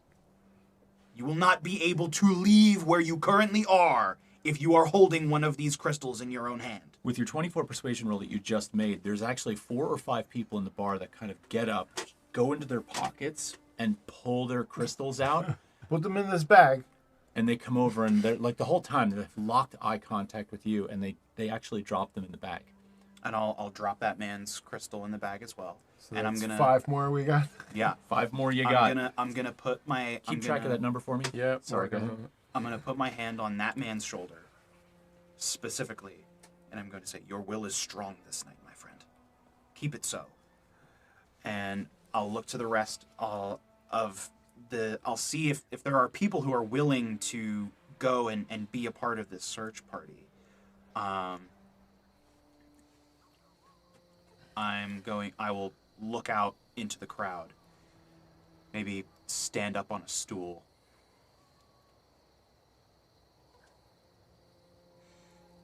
My mother is from the area that we are in right now. Not of Pepperwick. But she was a naturalist. She would often say that nature gives and takes. But it does not make prisoners of people. Those crystals do. They are unnatural. And we believe them to be the source of whatever issue is plaguing Silas. If you see them, do not touch them. If you see people with them, bear them no mind. It will be difficult. But we need to solve this problem. Let us bring our people home and drive this corruption from our town. And you hear a bunch of people kind of get really inspired by your speech, and a couple of people are like, the crowd begins moving towards the door. And as you all filter outside, they're organizing. Like, some people have shown up, they've got torches, they start lighting torches, lanterns are being lit. And they all kind of like stop for a minute and they turn to you. Where do we begin? Where were they last seen? We need something. The lake. We make for it. The lake! And everybody begins moving in and that direction. I'll try and lead this group in the direction of where we saw Silas, where we first met him, and look in that area for a lake surrounded by wildflowers. Okay. All right. So we're going to go to break right now. As this sort of massive mob of people, and by massive mob, I'm going to say there's probably about 40 of you with torches led by, I'd say Zmog and Brune. One thing that I'll add is as Brune like steps out of the tavern, she kind of like stops for a second and holds her blade and just kind of rubs a thumb over the the base of the blade before the guard where she scrawled their mother's name in, and just looks up at the sunset and the stars and just says, "If you could see me now," and begins to walk. Nice. All right, so we're going to head to break right now. So for those of you who are watching, if you have not yet liked and subscribed to the channel, please do that. Also, don't forget, there is a link in the description to head over to our website and fill out a form with your email in it so that you can be notified about the Vesper Kickstarter that's coming up in mid-September. So please do that. And don't worry, while we're on break, doing what we got to do, we got some stuff to show you. There's some interviews with all three of these characters about their thoughts coming up today. So, what's that? Did the votes close? The votes for the Crit Awards? Yeah, they closed. Okay. We're waiting to hear. We were nominated for Best Studio Production in the Crit Awards, so we're still waiting to hear. Fingers crossed. We will see you after the break. We'll be back soon.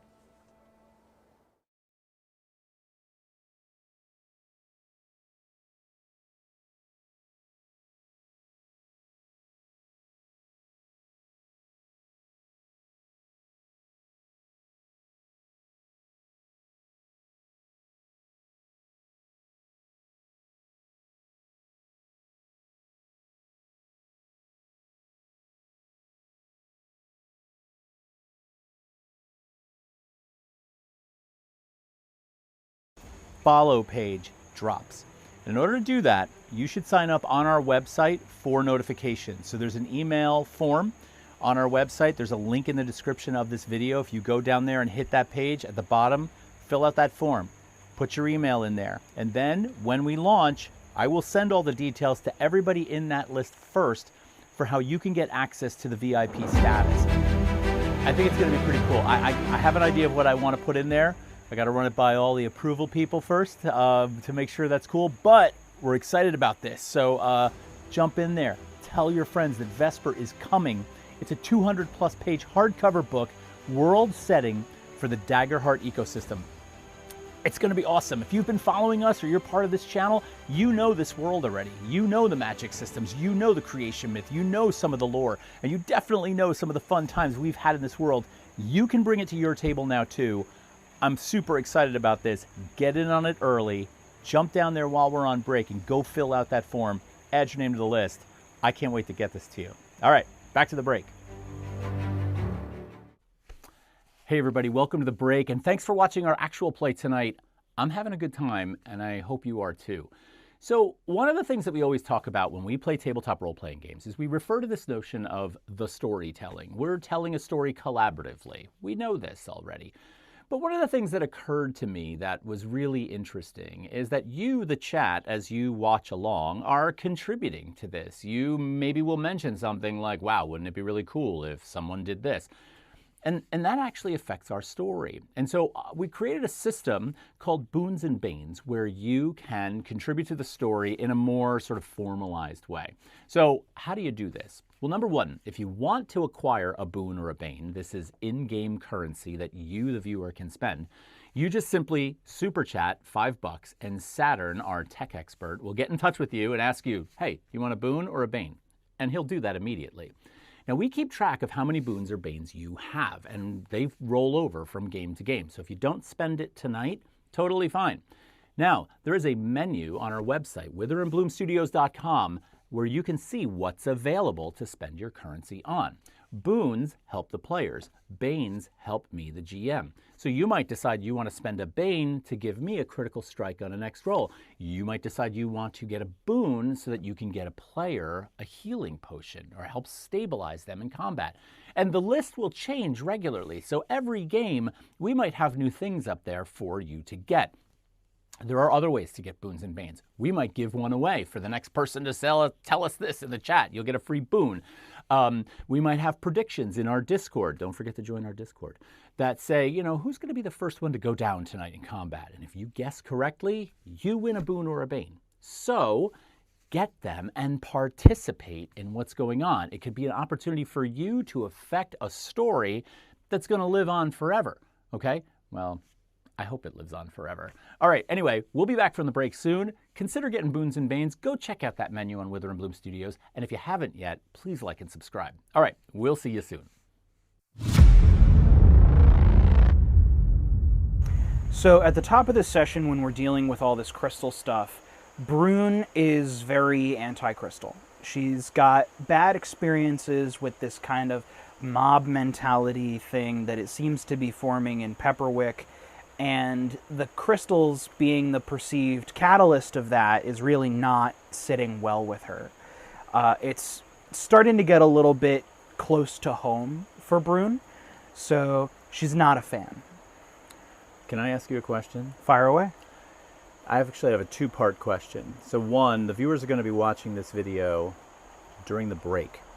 Things are going to transpire between you talking about this now and by the time everyone's watching this. Any predictions for what you think might happen before the break? I'm curious. Well, I have a bad feeling about the fact that people in Pepperwick are already starting to gather these crystals. I think at least Brune is going to make an attempt to stop that, but I'm not so sure what the efficiency of that is going to be. So the immediate conflict as we're starting the session is hopefully going to be a lot of fun for us as players, but not fun for our characters. So I'm hoping for I'm predicting the debate of to crystal or not to crystal it's going to be at the forefront for sure. So my second question, and this might just be something to consider, is the notion of a crystal.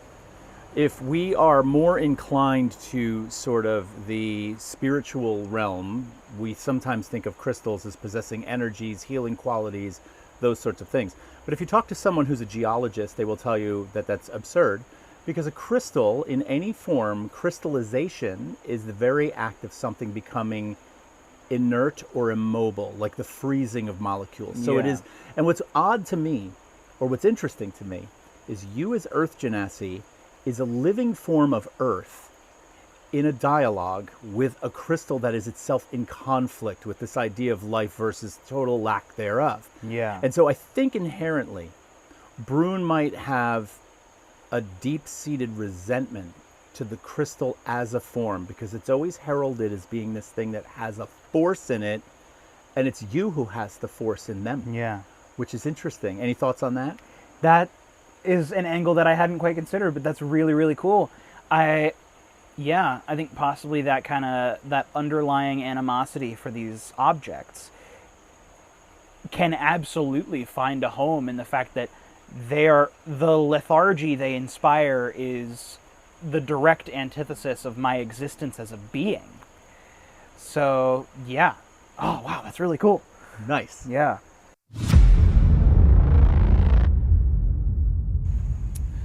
All right, so before we left the Inscriptions camp, we had gotten information about these crystals possibly coming from a tree, like a broken stump. So once we got back to Pepperwick finally, it made me think, could this be in different locations? Because when we were near that pond with the kid, there were crystals there too. So we went and checked out the biggest tree around Pepperwick, and it just so happened that there were more crystals there. In Baradin's mind, I'm almost thinking this is possibly some kind of spiritual, some kind of religious, some kind of, coming from a cleric standpoint, something is creating these crystals, I feel, because they almost seem to be inside of trees. But I don't think they're a good thing, because they're clearly wiping people's memories or doing something to them. I don't trust them. When people see this video, it's going to be halftime. Halftime? We're going to be at the break. Okay. So stuff will have transpired. I'm curious what you think might transpire, so that when we get to the break, any thoughts on that? What might happen? Well, I think my next step is the kid and the father were going to the temple in town. And I really want to, I don't like the idea of touching one of these crystals, but I think we need to kind of almost get closer to these things and see what happens. I don't know.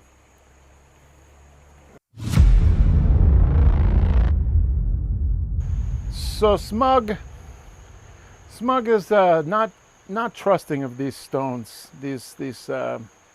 See, the thing about the nature, right, is that in most cases, nature wants to imbibe a free will, sense of ability to move one way or the other, do what one chooses, see the world and look upon its beauty in the way that is good for that person in particular. Yeah.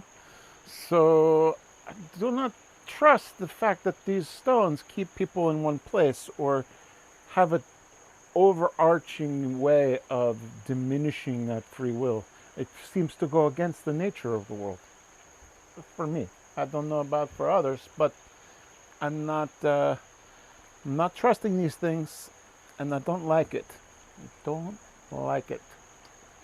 I have a question for you. Yes.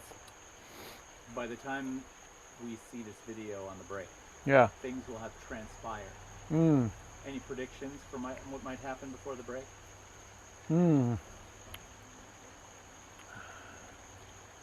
My prediction for what is going to happen next is that we will see some type of energy bubble up from these trunks where these things seem to be emanating from. There's going to be some kind of a hugging over of the top of the woods, and like, remember when you were in the little schoolhouse and they decided to teach you about how the volcanoes under all the world in Vesper work, and you take a little bit of powder and a little bit of liquid and a little bit of color and you make it go, it makes it look like the mountain throws up. That's what's going to happen. Something is going to throw up from the world.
You gotta love it when your studio manager who's sitting over here with the tech is like, 15 seconds, please shut up. Because we're kind of getting a little unhinged. But welcome back. Thank you for sticking with us.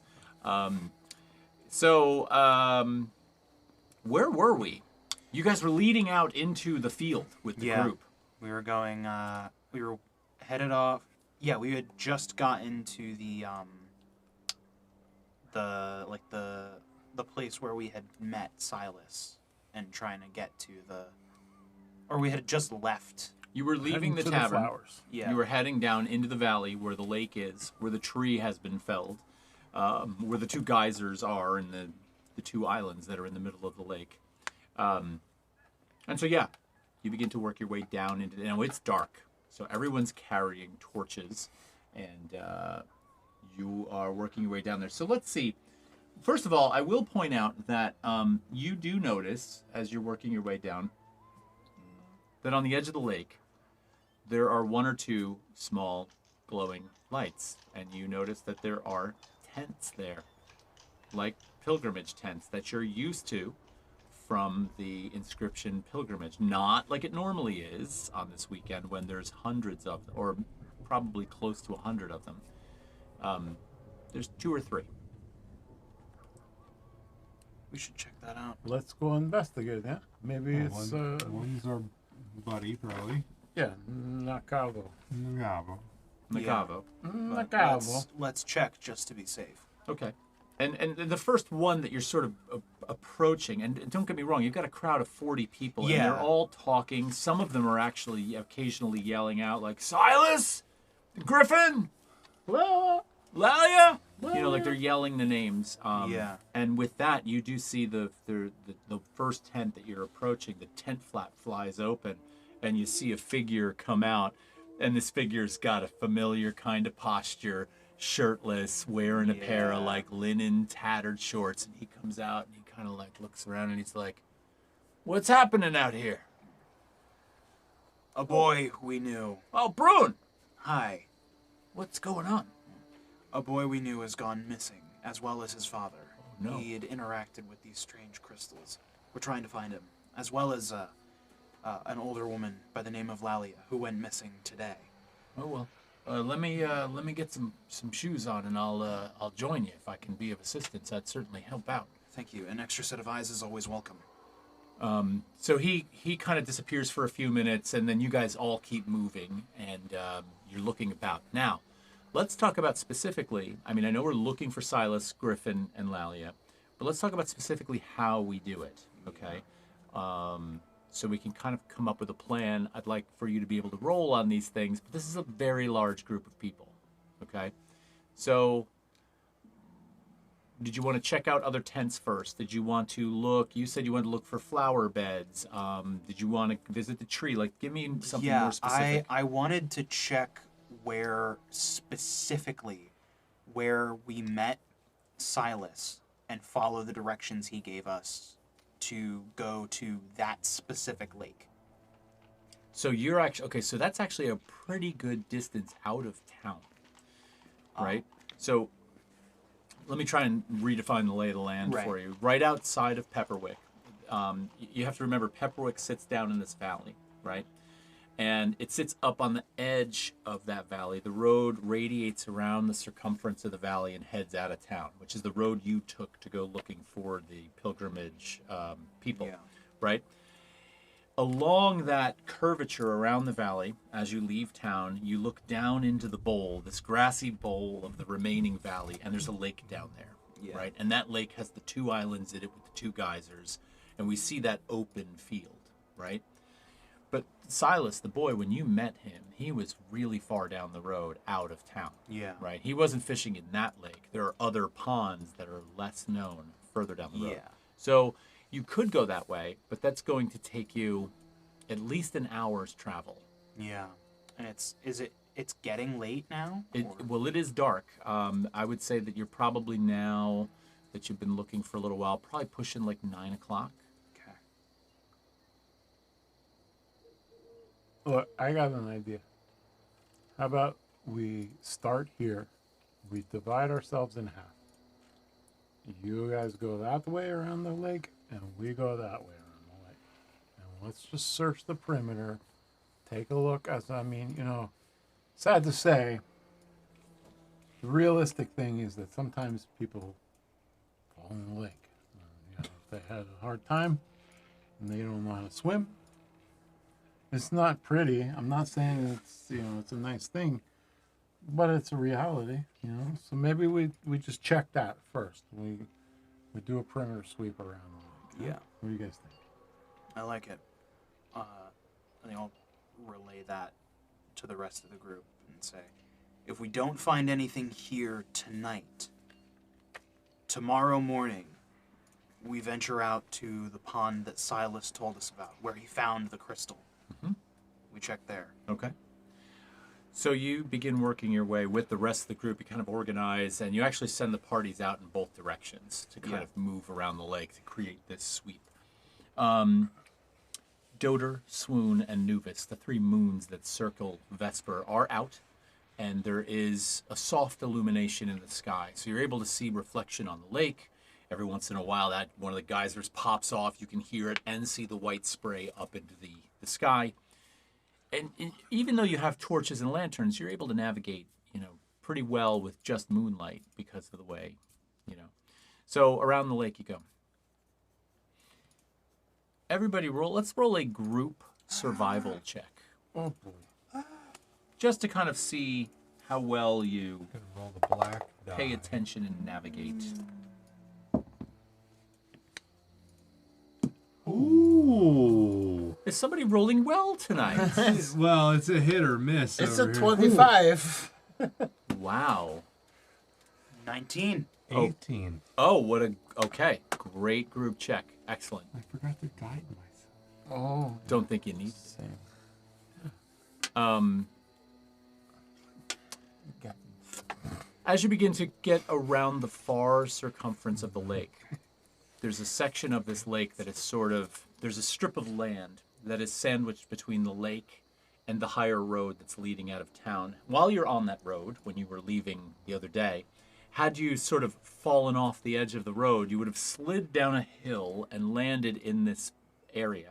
Now that hill and this strip of land are covered in wildflowers. It's like a meadow that rises up on the hill. It's actually quite striking and beautiful.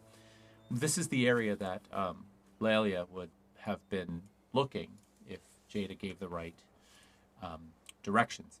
Now, you're working your way through there, and the moonlight catches something that, Zmog, you notice right away. You see a form in the meadow grass, not laying down, but sort of up, almost like sitting on the ground there. And as you approach, you see it's a person sitting in the grass, and the moonlight is gently reflecting off of this crystal that she's holding in her hand. And she's sitting there, and you approach, and she does not even look up. Next to her, you notice, is a basket that's got all of these flowers laid out in it, but they've completely wilted, and they're just kind of like on the verge of dying. They seem like they've just been totally forgotten. She does not see you approach.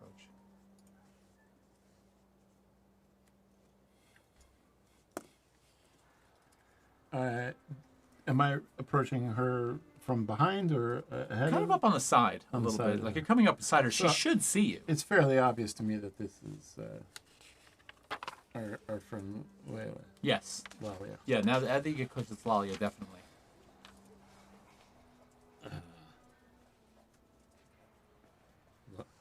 Lalia? Sweet old lady, Lalia. Hello? Hello? Oh. There you are. There you are. Yeah. Hello. How are you? No, my sweet. Fine. You okay? Yes.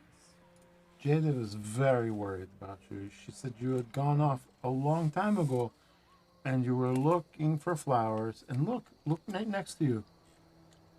Your flowers in your basket, they've been there for a very long time. Do you remember anything about what you did this afternoon until now? It's late, it's dark, the moons are out, my dear. It's time for you to be back home and safe, but yet you are here in the middle of this meadow. I lost track of time. Jada's so nice. She's a sweet lady, and It's she been was a while. very, very worried How's about she you. been? I haven't seen her in a Well, while. she's out here with us right now looking for Oh. you. Well, that's awfully sweet of her. Can I ask you something? Of course. That stone you have in your hand, Yes? can you do me a favor? Can you put that in my bag? I want you to roll a persuasion check with disadvantage. Can I give the help action? Oh! Wait, can I give the help action by bringing forth Jada? Yes. I think you Cancel can. that disadvantage so that it's just a straight roll. Sure. What'd you roll? Well, Nix now... the disadvantage. Now you gotta re-roll again. I would say you roll again. Yeah.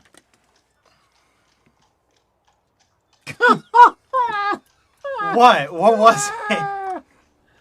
So, there was a 14, and then there was a 4, and then I rolled again, and now there's a 5. What was it? What was it? Was just a straight roll. Yeah? Persuasion. Persuasion. That's a 4. Okay. So, oh, you have -1? God fucking damn it. Well, you were up against something pretty difficult there, and as you ask that, she kind of like glances at it and draws it close to her chest, and she's like, "Why? Why should I? It's mine. I shouldn't." I know it's yours, my love. It's a beautiful thing, and I know that you've been looking at it all day, right? It's very nice. It's enchanted, my dear. It's not good for you. Well, it's certainly enchanting. I can't stop. Oh looking yeah, at I it. know you can't stop. But do you like your life? Do you like your free will? Do you like your ability to make your own decisions Yes. and go about the ways of the world? Yes. If you hold on to that stone for much longer, you will not have that. But I'm fine.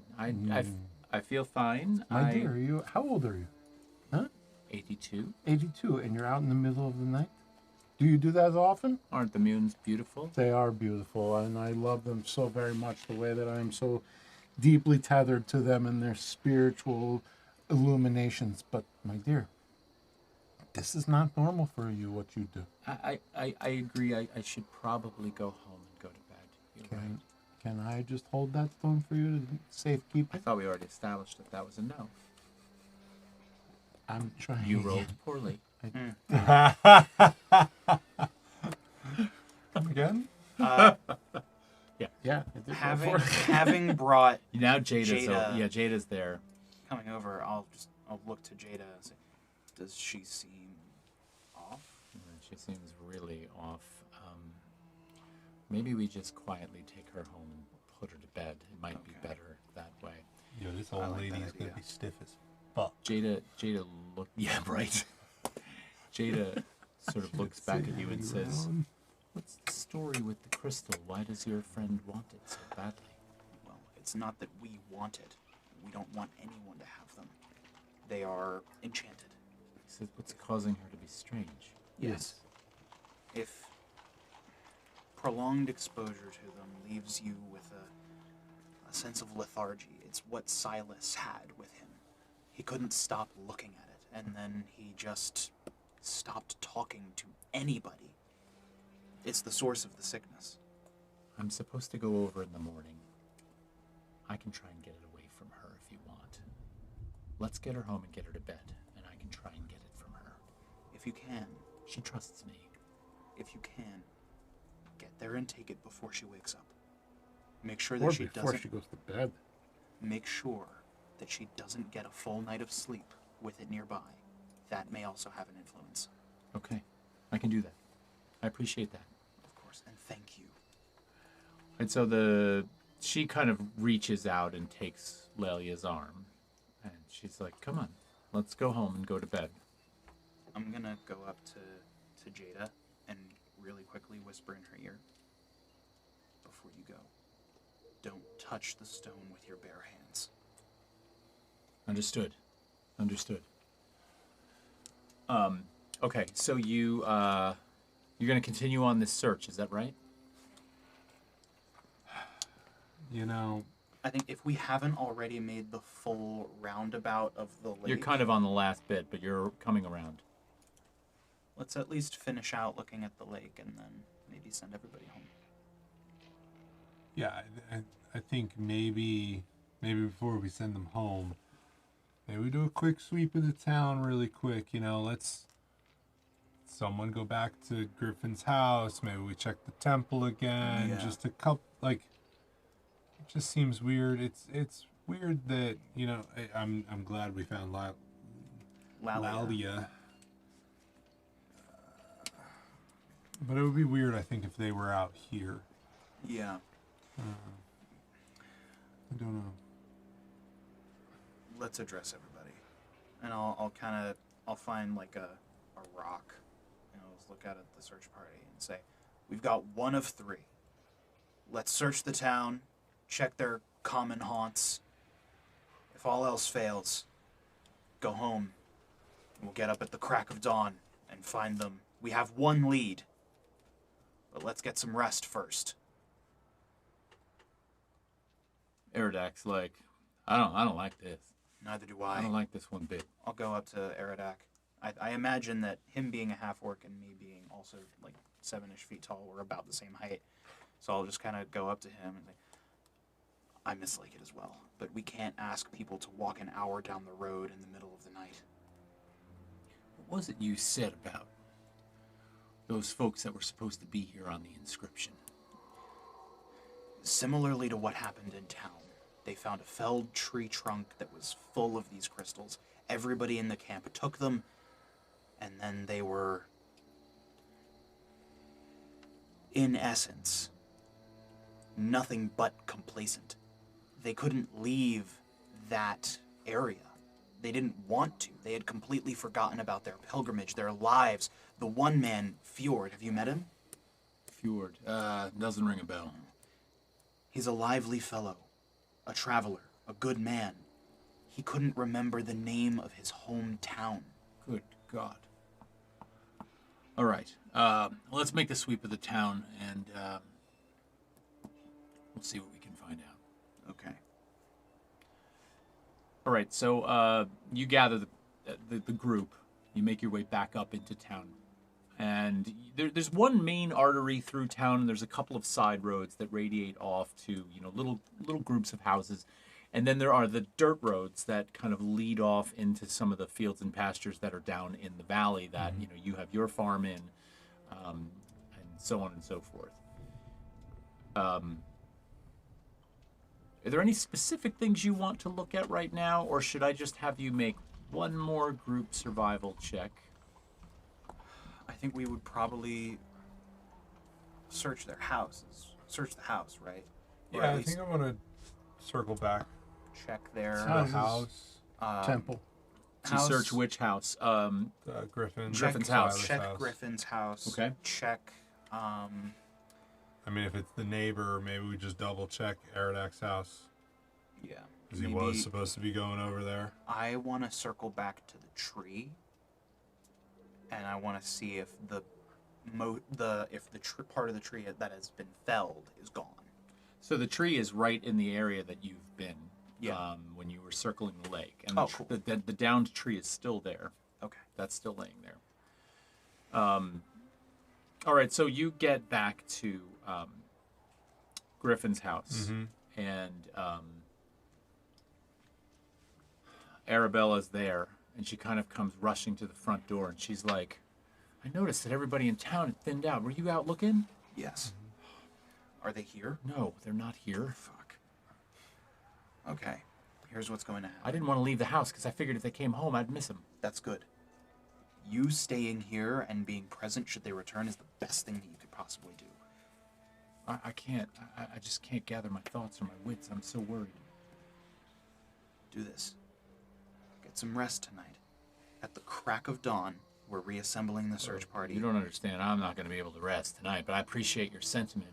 Are you still looking tonight? We have one lead, but it's an hour south down the road. If we take a party of 40 people, they'll be exhausted in no time. And we won't be able to do anything should we find them or something else. Checking that spot as early as possible in the morning is the best thing that we can do. All right. Oh, so worried. All right. Keep me posted. Definitely come back if you hear anything. And if they return home, I'll. Where could I find you? How can I alert you? Where are you gonna be? These two will most likely be at Smoke's Forge. I'm not sleeping in town tonight. I'll come find you. I know where your place is. All right. I hope you find him. She just kind of like shakes her head and closes the door, leaving you on the front porch.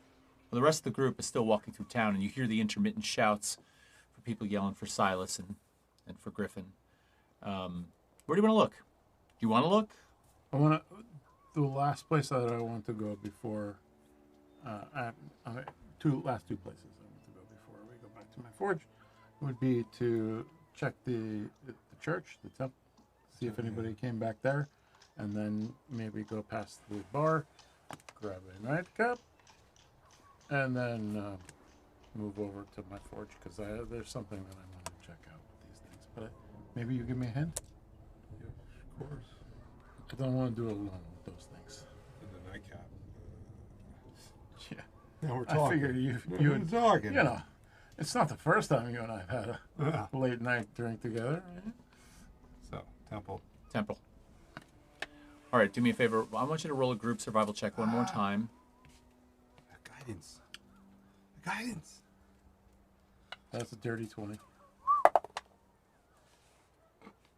Did you guide yourself? I tried to guide myself. Doesn't. It's not I got a 17. 17, dirty 20, and We'll just say natural one. natural I'm not one. even gonna add up the rest. You know.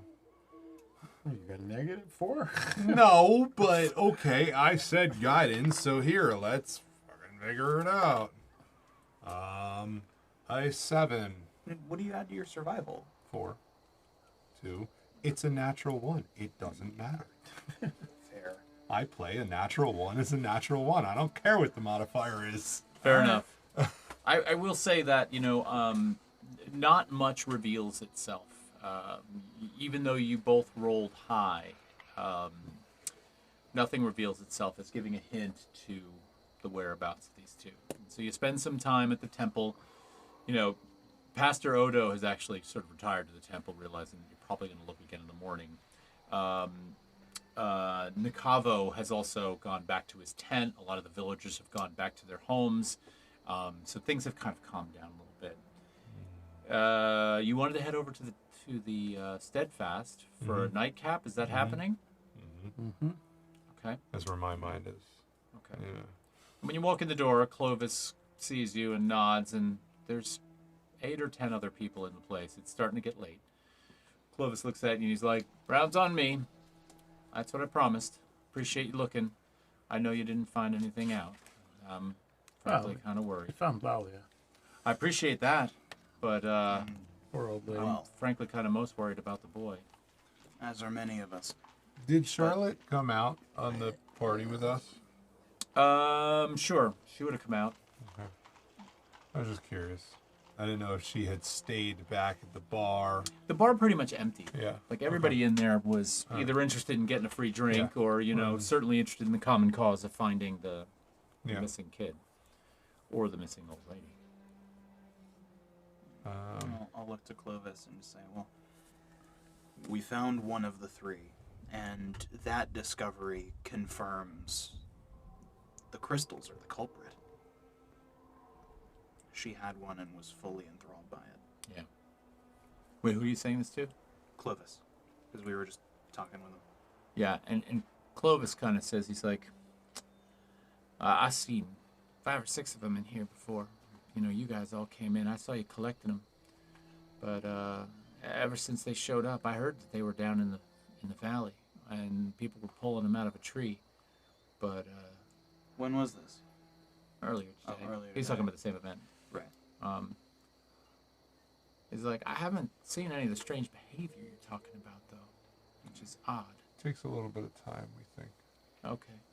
That's why the folks down at the inscription, the crystals took their worst hold on people who slept near them. Hmm. That's what I'm worried about. Hmm.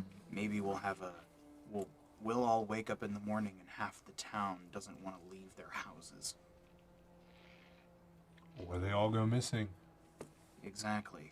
Yeah, this seems to be a newer thing, is that they're all going missing. I mean, I'd be interested to see what happened to all of our pilgrimage friends down the road.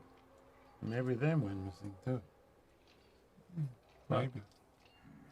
I'm also very curious about these crystals and what they could do and what.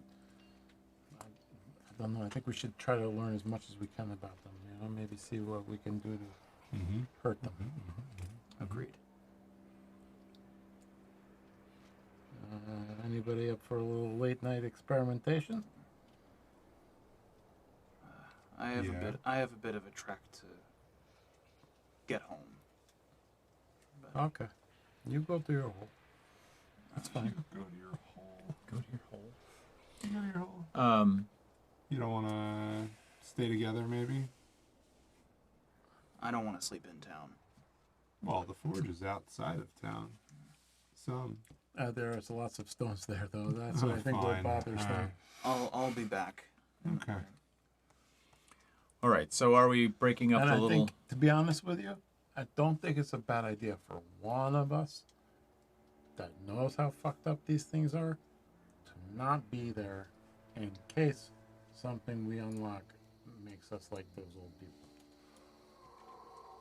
I like Let- it. let I them like go it. sleep. Yeah. They're very persuasive. Hopefully Yeah, they 'cause I can think, knock you us know, on the head well- and make us give the stones away. Yeah. if we have And I mean, problems. I think you know. I mean, we're gonna fuck around. We're going to maybe find out. We're gonna find out. Okay. So you're gonna go home and sleep. She's not going to the hole though. Okay. Brune exits the steadfast and walks past the hole that she usually stays in. Keeps walking up the road a bit and then turns off the path and goes into the woods.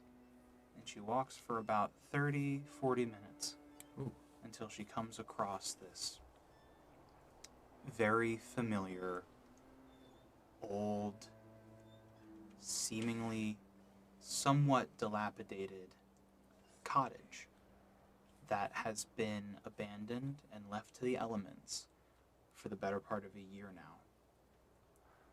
And she goes into it's past the limits of the town.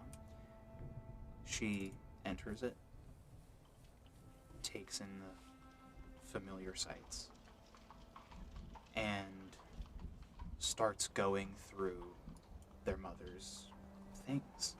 The old paraphernalia of a witch of the woods. And before Brune goes to sleep, they find a small but thick needle, some multicolored chalk dust, gathers a little bit of mud from outside, and finds a very old and weathered bound journal that is full of text in what looks like a near dead language, the occasional illustration or runic writing and circling. And Brune spends an hour or two relearning skills that she hasn't used in a year, and taking that needle and some of this like paste just kind of gently scratches in this design all over their palms, their fingertips, around the wrist, around some of the fingers. This very intricate, almost like alternating between like an orange and a purple design all across the inside of their hands. And repeats a few somatic components, and nothing comes of it. There is no thrum of magic. There is no fruit to bear from this endeavor this night. But the repetition has begun again. The practice has begun again. Okay. And Brune spends the night in the home they knew for the years before Vanitas perished. Nice. Okay. I'm curious about this and want to talk more about that practice. You two. You too. You two. You've gone off to the forge that Smog keeps. You have this bag of a few crystals, and you've got an iron box of more of them. And you wanted to perform some experimentation on them. What were you looking to do? First thing I want to do is see how these things interact with elements, yeah? Sure. You lead the way. Okay. I'm not going to look deep into the soul of these things. In fact, I've got some very fancy goggles that I've created that, they're kind of like an obsidian stone that is got a nice slit in it, just so like it's good it keeps my eyes from getting tired when I'm working with the forge, and the forge is very bright, it kind of knocks out the amount of light that comes through the eyes. It keeps things happy. So I'm going to put these on, right, because they're fancy. And I also don't trust the way that people like keep staring at these weird fucking rocks, So first things first, I think, because of the fact that we have a forge here and we have fire, I'm going to get the fire going. I'm going to get that coal burning nice and hot, and I'm going to bring out my crucible and some tongs. I'm going to reach into the bag.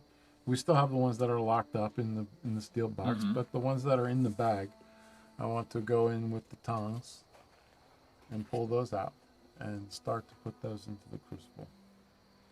And I'm going to fan my bellows like nobody's fanned my bellows before. I want that heat upon heat upon heat.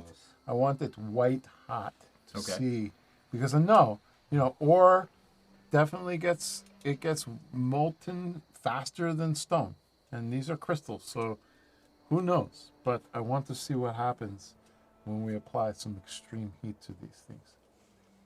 So that's what I want to do. You want me to roll something? I kind of want to go to do a little quick research and look at what the heck. I mean, it's almost like it has to be like a primordial heat to melt stone. Yeah. Like, it's so much cooler and easier to melt metal, but to melt rock? Yeah. I mean, that's like of the essence of the formation of the planet level heat. Yeah. So can you get it that hot? Doubtful.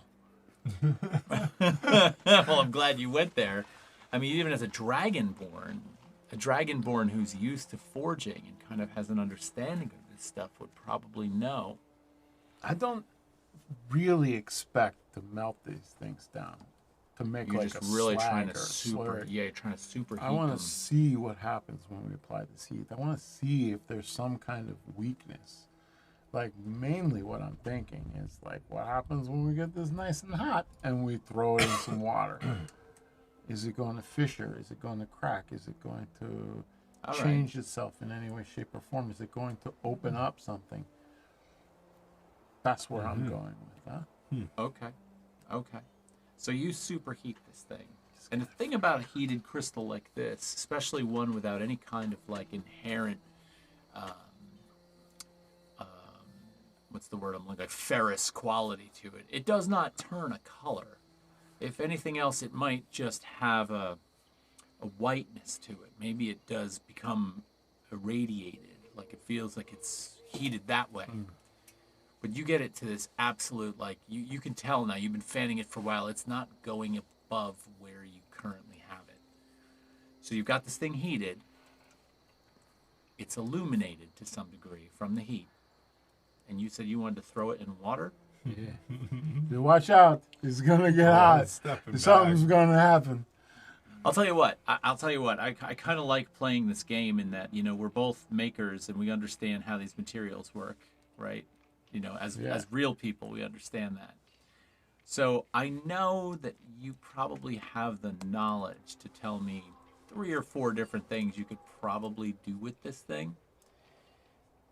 And I'm not going to just let you automatically unlock it, right? So let's take a give me a percentile roll. Good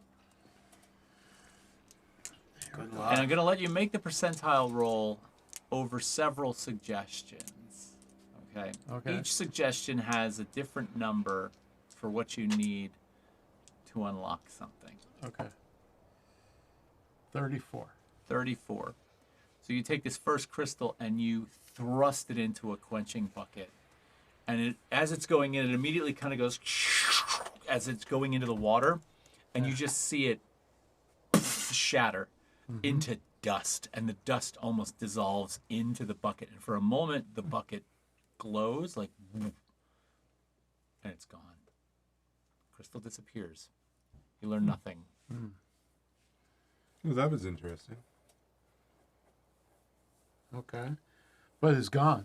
It's gone. Okay. Follow-up experiment. But like,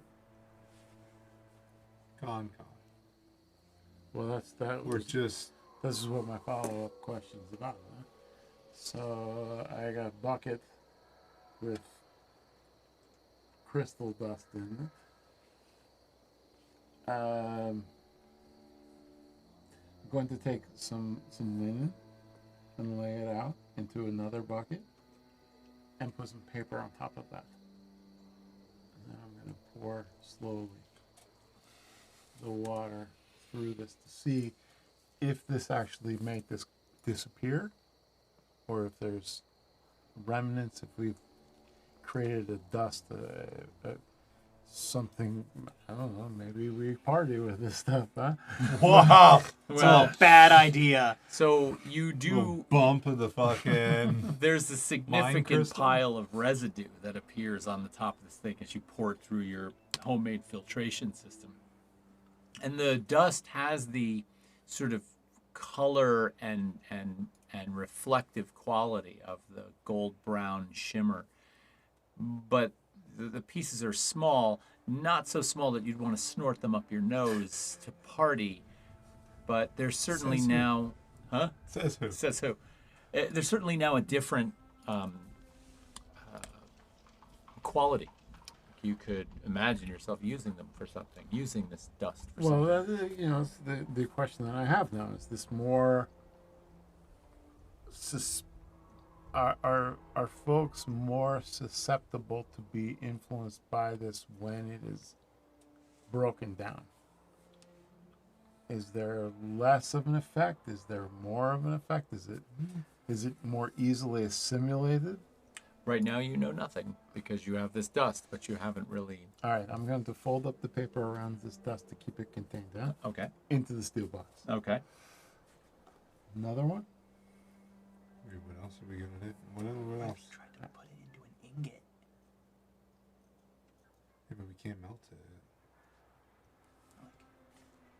Seal the dust together into a shape. I don't know how that would work. You'd need some kind of binder. Yeah. I'm not there. I'm spitballing. This is Addy spitballing. Yeah, I mean, it's, my next thing is to think about, like, I don't know, do we want to try to see if like, cold affects it or some way? What do you got, Barrington? You look like you're I know thinking. exactly what I have, but I'm letting him cook for a minute. All right. I see the look on your face, so I'm curious. Oh, I've got something before the night's over. I just don't know. I don't know what else to do with these things. The only thing that I'd be interested in, and I wasn't at the tree was, do they still have a magical property after it's broken? Mm. I know I wasn't there for when you cast detect magic. Oh, it definitely, when we got them from the tree, there was a lot of magic going on, and there was some things that felt that were a little bit. There were a lot. It was a lot going on there. So.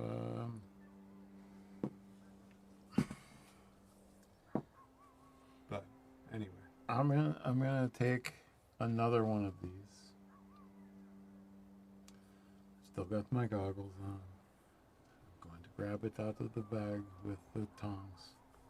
I want to get the forge nice and hot and take a mirror that I have. It's a nice little mirror. Sometimes you got to make sure that you when your scales are starting to come off, you can get in there with the tiny little 3-prong tweezers. oh my god. And you have to clean things off, because otherwise it gets gunky. It's not so pretty. So Understood So I have completely. this mirror, yeah. And I'm gonna take this mirror and put it to reflect and try and concentrate some of the light from the forge to see if I can shine that light, because it's kind of concave mirror, yeah, Mm-hmm. through these crystals to see if I can determine anything on the inside of them. See if there's any kind of property Okay. that, I don't know, maybe this enhances the transiatic thing. What? Tie a rope around my waist, and if I stop moving, maybe yank me real hard or hit me with a piece of wood, huh? Okay. Roll your percentile die. Same percentile die. 68. Ah. That was so goddamn close. In between the funny numbers. Yes. Totally in between the funny numbers. Wow, never thought of it that way. Yeah, 68 gives you nothing. 68 is like the barren wasteland of funny. Yes. You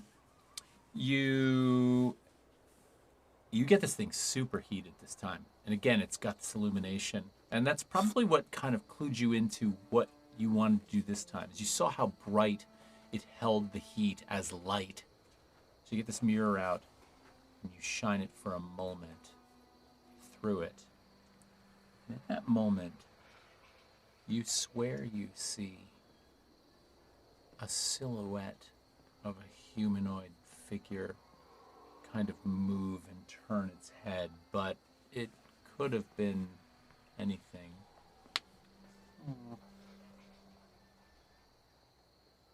Did you see it? No. Some figure. No, you've got the fancy glasses. I can't see shit. It's too bright. Okay. That's smart. What else? What else should we try?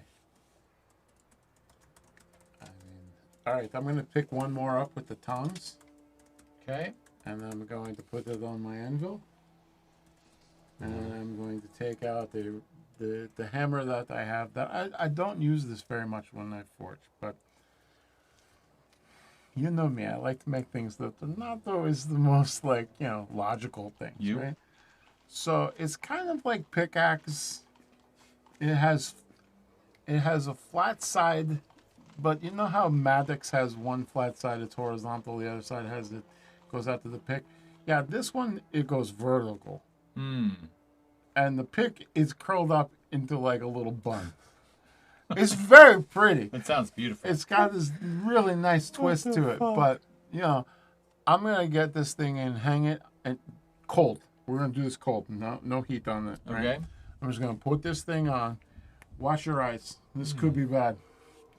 And I'm going to just take my fancy hammer that is vertical and see if I can just come up and around and put everything I got into this. So I guess maybe I gotta put a strength check into it or something, or maybe it's a percentage die. I don't know. You tell me. I'm gonna have you I roll. want to break this fucker in half. I'm huh? gonna have you roll percentage die here. Okay, here we go. Same 2 die. What do we got?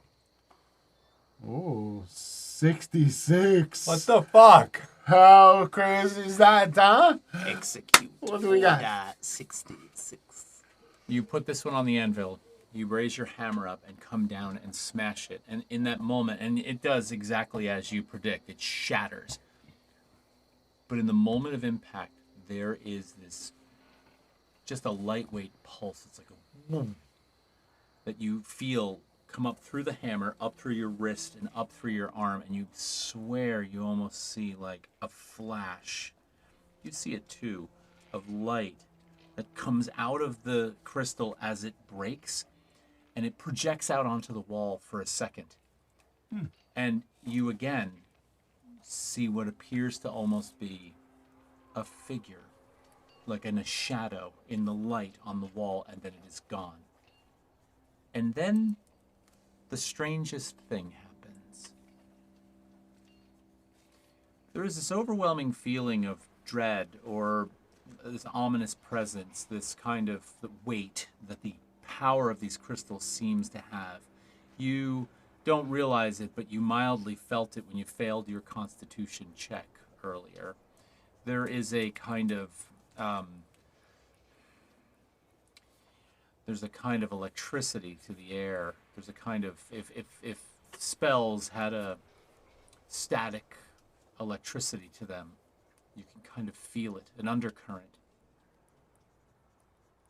It goes away. It's almost as if everything gets very quiet. And I love how the music just disappeared somehow from our room. It's amazing. Yeah, it worked really well. Do I get this feeling too? You do. Both of us. Yes. So there's an absence. You're not sure what it is, but you're more concerned now than ever. Because the danger that presented itself with these things and the understanding you had developed through the research you've done throughout the day, the searches you've been on, the things you've witnessed, have all elevated the situation to something that had an emergent kind of quality to it. And somehow breaking this thing in this moment, was a coincidence? Was breaking the thing what caused this to happen? You're not sure, but there's a deafening silence that occurs. And now it's almost as if the crystals are dormant or feel less intense. Something happened. You're not sure what it is, but something happened. That much you do know. Does it feel weird to you? It's very weird to me. I feel like a hollowness, like almost a ringing, but it's not. It's quiet. Do you think we made some kind of dent in these? Did we take some of their effectiveness away? I'm going to, since it's getting late in the evening. Is there fucking Did you dragons hear that? outside? Do you hear that? Yeah. I don't know. I'm going to cast Detect Magic one more time. Okay. And I would like to... Was that sound something that was heard from outside? Mm-hmm. I'm going to inspect everything that has happened, all the different remnants, the lockbox that has the other crystals and the powder crystal inside, and around the forge, the mirror, all these things. And if I see anything out, I mean, I know that we're behind the Vilco doors and all, but I'm going to cast it, and then I might take a peek outside. Okay. So you cast Detect Magic, fully expecting to see everything you've seen illuminate and light up. But only one object in the room actually illuminates when you cast Detect Magic at this point, which is exactly the opposite of what you're detecting. Your bag of holding reveals itself to be magic. Everything else is quiet, dead, dormant, inert.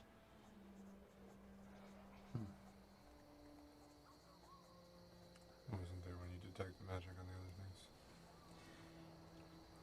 I still have Detect Magic up, huh? Yep. out of the bag of holding one more crystal. Mm-hmm. I'm going to go outside. I want to see if that changes when they're in the moonlight. Okay. And also, when I'm out there, I'm look for what that fucking crazy sound was. Well, when you pull it out, is there magic to it when you pull it out of the bag? No. You take it outside into the moonlight, and some of the light glints off the surface and reflects, but does not glow. Does not reveal that it has magic properties at all. Smog, I think you did something. I don't know. This is the sad thing. I thought. I mean, I don't think that what I just did with heating it and putting light through it and super cooling it and smashing it could have possibly taken all of those things away from it. I mean, it was so powerful on these people, and the boy and the old lady and an entire encampment of pilgrims who are very devoted people who want to come to do their thing for their beliefs. It seems too simple. I'm not sure. You know, do we see anything outside right now? No, other than what I mean, you're pretty remote, Yeah. right? There's the pathway that leads to your forge. Mm-hmm. The moons are out, the light is the same, the sounds of the forest come through, but not much other than that. I don't know what the hell that noise was. I don't know. I was freaky. I don't hear know. this shit every night. You know what I'm saying? But, I mean, these rocks don't seem to be doing anything anymore. What will be interesting is in the morning Yes. if anything is affected or not. I mean, it seems like all the rocks that you've collected just don't seem the same. They don't. There are owls out right now, though. Well, they're my You know, friends. I You like know, them. that one back there is Joey. It's Joey. He's a good owl. He keeps a lookout on the Yeah. forge doors. You talk to him often? Oh yeah. Well, some nights it's lonely out here. You go to bed early. Yeah. And most of the time, I'm at the farm. All right. So what's the plan? I'm You going done to messing with the rocks? Yeah, I'm going to clean up as much as I can of any of these issues and Okay. try to, any shards or remnants from the breaking or the looking. I want to make sure that everything goes into that steel box. Okay. So you take a very long time and carefully clean up, putting all of the suspect pieces away so that they're out of reach. And eventually, once you're cleaned up, I'm assuming you settle in and catch a night's sleep. I wouldn't mind getting some rest, though. Yeah. The three of you can take the benefits of a long rest. Yay! After Sweet. Smog goes to sleep. I assume Smog goes to sleep. Yep. Yes. I mean, you're not like guarding the bag of holding, are you? No. I mean, I trust you. It's inside. We're. I want to go in the bag of holding and get a rock to myself. Okay. Maybe just so it's not right next to Smog. I'll go to the other side of the forge. We got space in here, right? Mm-hmm. And I just want to. I don't think it's gonna do anything now because I think whatever has happened, they don't seem to be activated, alive, whatever they are. But I just want to sit down with the rock. I'm also gonna take time, my holy symbol, and just I want to sit, do a little, prayer, meditation, whatever. I'm just going to kind of like reach out. And I just want to try and get a feel for these rocks. And I ultimately wanted to see if anything happened to me. But I don't know if the rocks are working anymore. But I'm actually going to spend the night with the rock. Okay. So I'll tell you what. I'll let you make a religion check or a. Trying to decide if I want it to be nature. Yeah, religion or nature check. Let's go that route. You pick. okay, I mean they're both the same. When I was thinking about this before, I was gonna do religion. But they're going to yield different answers. Okay. I'm going at this as more of a religious thing. Right. I'm trying to, this is a new thing for me, this clerical path. I still don't understand it completely, so it's more or less me, I've had visions, I don't really understand it 100%, so it's just me kind of just reaching out at this point, just to say, what kind of connection does this have?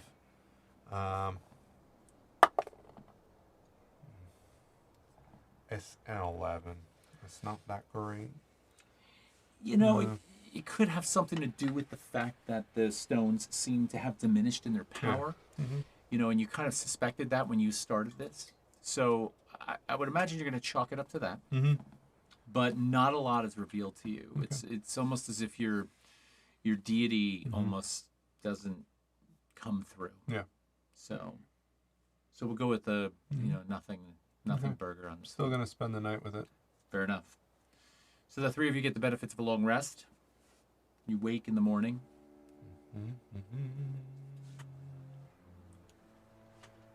In the morning, I'll make my way back to town and kind of post up near the steadfast, or just kind of putter about in between the steadfast and town hall, see if there's anybody up who wants to gather and continue the search. Okay. And the two of you are getting up. And what's your plan? Well, I mean, do I feel strange? Do I feel anything? You feel totally normal. Totally normal. All right. You feel absolutely normal. Just gonna, Did you sleep with one of those? Okay, so I know I didn't really bring it up to you because honestly, going to bed, whatever happened, something happened with the crystals that I don't think they're really doing anything anymore. I had this idea when you were messing around with them.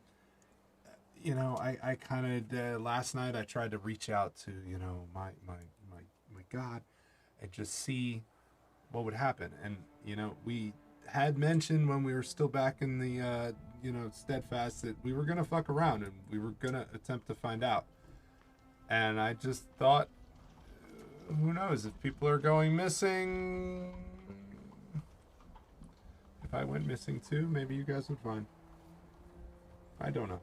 Well, so yes, I did. But I feel perfectly fine. I don't feel attached weird. to this rock at all. I don't get it. I mean, good for you for fucking around, huh? But it's just. Why are you rolling so I also much? had no feeling Making you nervous? with this Yeah, rock I know last you night are. when I was trying to, commune, pray. So your deity saw nothing about it, didn't let you know anything. Not that I felt. I don't. I'm also not good at this. I to be honest. Look, you, in my opinion, I'm gonna put it back in the bag. Yeah. Okay. But you put forth the effort. You made a genuine attempt, and whether you're good at it or not, you keep trying, huh? Oh, I'm gonna keep trying. Good. Don't lose your faith. No. Me, I don't know. I don't understand. I'm at a loss. I mean, I feel like everything I did with this stuff that I could think of that might have some kind of basis in reality and science and things like that. I don't know if it did much to it, but I don't know. now it doesn't seem like these have anything going on with them. If we could figure out what it was, in fact, that did that to them, great. Because maybe we would have a chance of breaking this off with these people that are affected by it, but I guess Possibly. we should get out there and try and find the boy. And the I think dog. we should stop at their house. Are Just you see. hungry? I'm always hungry. Where do we? But- Where do they want to eat this one? What does the Steadfast have? No, Steadfast's got a breakfast, yeah. Let's Yeah. go to step. Let's But no, treat no, no. ourselves, I huh? still think we stop. We stop at Griffin's first, just to see. On an empty stomach? I need. Okay, if you don't want to go, No, I mean, I'll okay, catch up to fine. you, We'll but go. I just- We'll go. We'll go. We'll go. I We'll go. wanna We go. We go. know- We go. Go. I just, let's go. I Okay, follow you. But we're gonna get breakfast after, yeah. Of course. Okay, good. All right, so you head out. Now the road that leaves your place, you're fairly remote outside of town. Not terribly, but Yeah, but 15-minute fair. walk. 10-15-minute walk in. Yeah. And on that road, you eventually connect up with the main road that comes in from out of town. Yeah. And so you're walking along that road, thinking about your stomach, thinking about the location of Griffin's house. Roll perception check for me. Which dice should I roll? I don't know. I'm I'm gonna- rolling I'm gonna this roll one. this No, big I'm one. gonna roll the green one. I'm gonna roll this big I'm one. going I'm to. going for the big one. I'm finally gonna do it. I'm gonna guide myself. Hey, Oh, yeah, yeah. there You know you what? go. We're gonna do it. When I think about you, I got myself. This is a 4, yeah? What's the point? It's a D4? Yeah, actually. Yeah. Okay. Ready? It's Oh, Perception. 22! A Holy nat shit. 20! A nat 20. Nat Nat 20 on with guidance? the 2 on the guidance. 13. 13. And on an empty stomach, no less. Yeah, go Oh, figure. This is crazy. I don't know about you, but suddenly I feel really good about the day. Yeah, no, I think my stomach is I'll fix distracting me that. now. Oh, You kept talking God. about all the food. Right off. For fuck's sake. As you walk along, you all of a sudden, your thought is on your stomach. Your thinking also runs back to last night when you were unsure about all the experiments you tried on these crystals and why all of a sudden things seemed dormant. And, Dragonborn has an inherent predatorial kind of nature to it. It's in its blood. You're able to spot things from distances. You used to hunt for food, like your ancestors hunted for food from the sky. Right? So when something is out of place on the ground plane, you are able to spot it. When a predator sees prey, you're able to spot it. Movement out of the corner of my eye. Or Dot something laser just pointer off in the landscape. Yeah. And ahead of you on the left, you see two forms sort of in the grass, misshapen, just carnage. And as you get closer, you realize there's the remains of two bodies, mostly skeletal. It's almost as if they had the flesh ripped right off of them. Is this closer to town? One is small, Ah, for fuck's sake. one is large. Oh, wow. Do you see that? I don't know if I want breakfast. Where?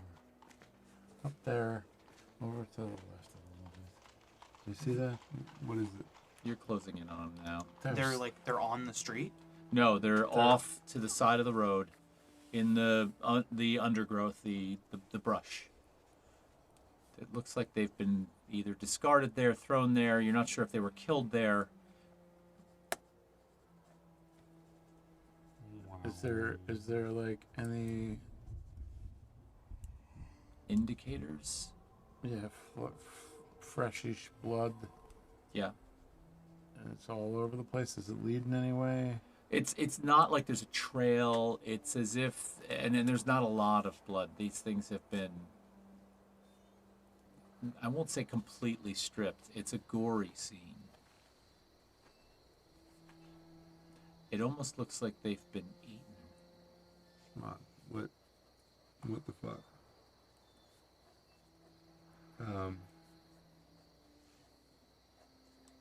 Are you thinking What I'm thinking. Yeah, I think it's Silas and his father.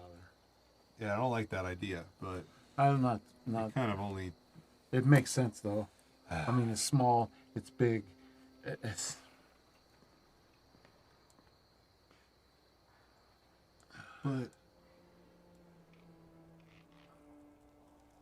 But how? I don't know. It looks like they were picked over. Their bones just like spit out, like something ate it, like a big rib or something. Like just pulled that out. Left all the meat behind in their mouths. And I went to maybe you heard that thing last night? Yeah. Yeah, I heard a weird noise. Maybe it was that. I don't know. I mean, I didn't see anything outside. But this is bad.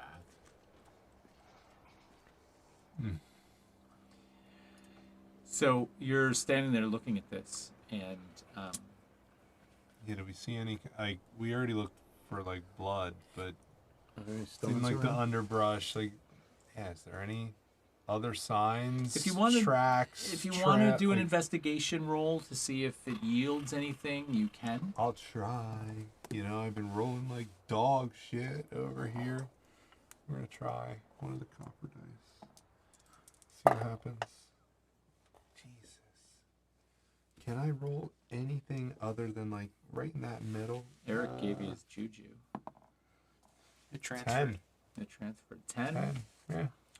No, I mean it really feels like to the best of your knowledge, these things were dropped here, but there's no tracks. There's no real indicators, no trail of blood, which is really strange to you because of the overwhelming The level state. of carnage. Yeah, the state.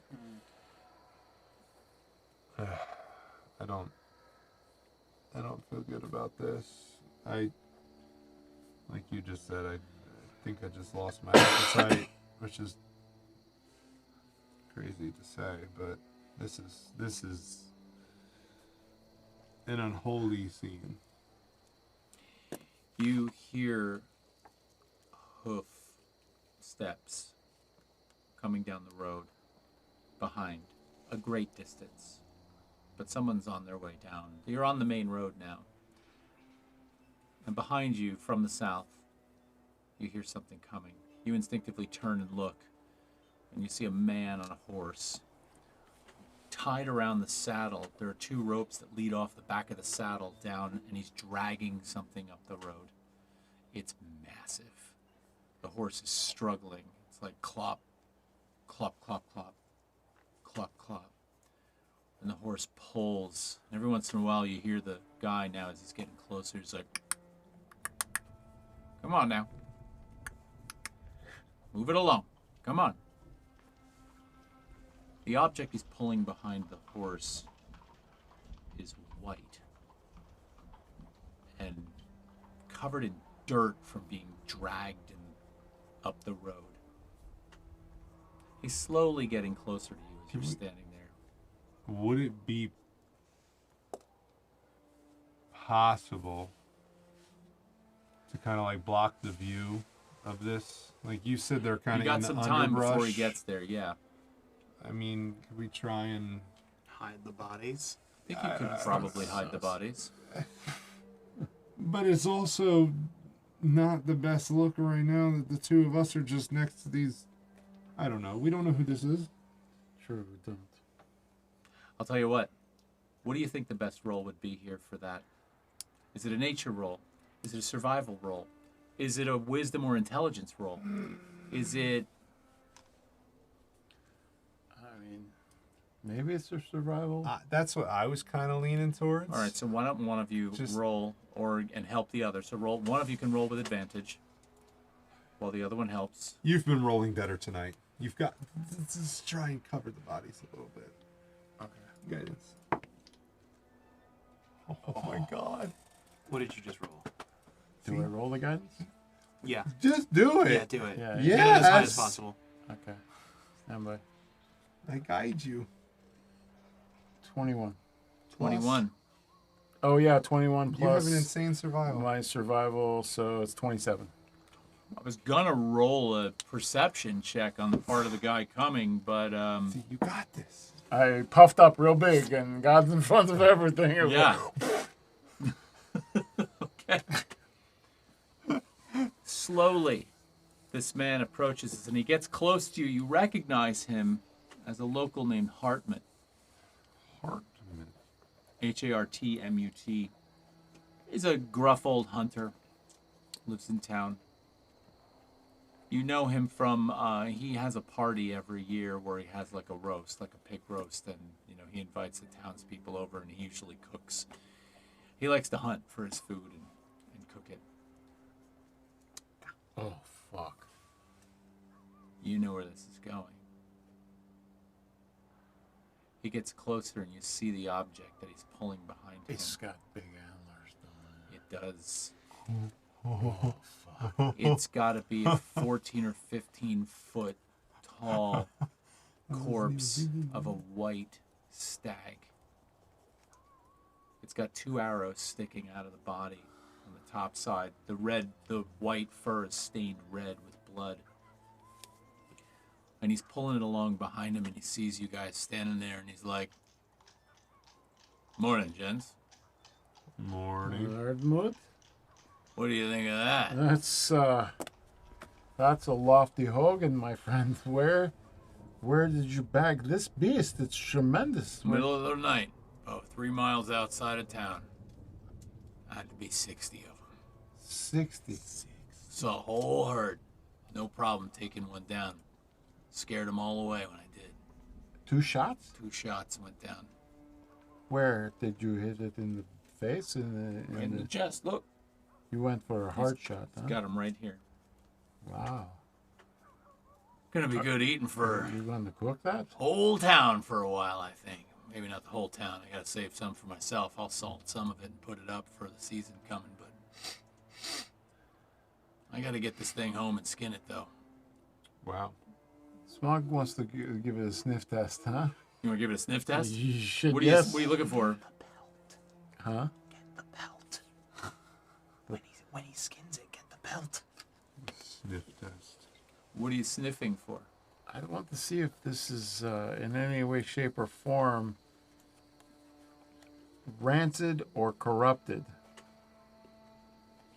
Go ahead. What would that be? Like a nature?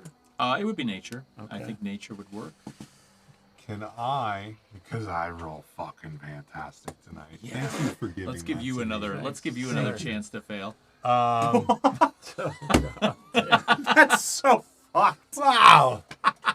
Yeah, you feel like fucking up a little more? Go for it, dude. Yeah. How about a roll? Go ahead. I wanted to give it a religion feel. Because, like, we didn't get that close to these other ones. I mean, I know this thing is dead, but... Yeah, You I'm thinking know. a nature role for me as a druid, I might be able to kind of not only find out if it's rancid or if there will be any negative effects to eating said thing, but if I can discern anything about its origin or where it's from or what it's trying to do. All right, your nature, your religion, and then I want to get back over here to Bruin because Bruin's been hanging out for a long time. And Word. Knocked down. Oh, you bastard. Did you seriously just get a nat 20? Yes. I give up. I give Yes, up. I did. I give up. wow, So it's you a guys 26. really It flipped. did. That's a 26. Oh my god. Holy shit. What did We you went just back roll? to a D20 I rolled a scheme, 3. and there's like I a mean, spectral plus- D20. Oh my We God. just decided one of 7. Yeah. you is going to be I awful got a 9. every time. Again. Right. I got a And 9 one of you is again. going to rock every time. Fucking- All right, so no go on the religion check. Yeah, no. What'd you roll for genuinely? I had a 9 a total. 9, Yeah. 26. 26 on the nature check. Yeah, On a nat 20. yeah, not 20. You know, I'll say this: your nature check. Earlier, you checked the way the root system of the tree connected with the ground, and we talked about how there was a dissonance inside of the mycelial connections that the root system have to it, and you felt like something was off. There was a darkness to it.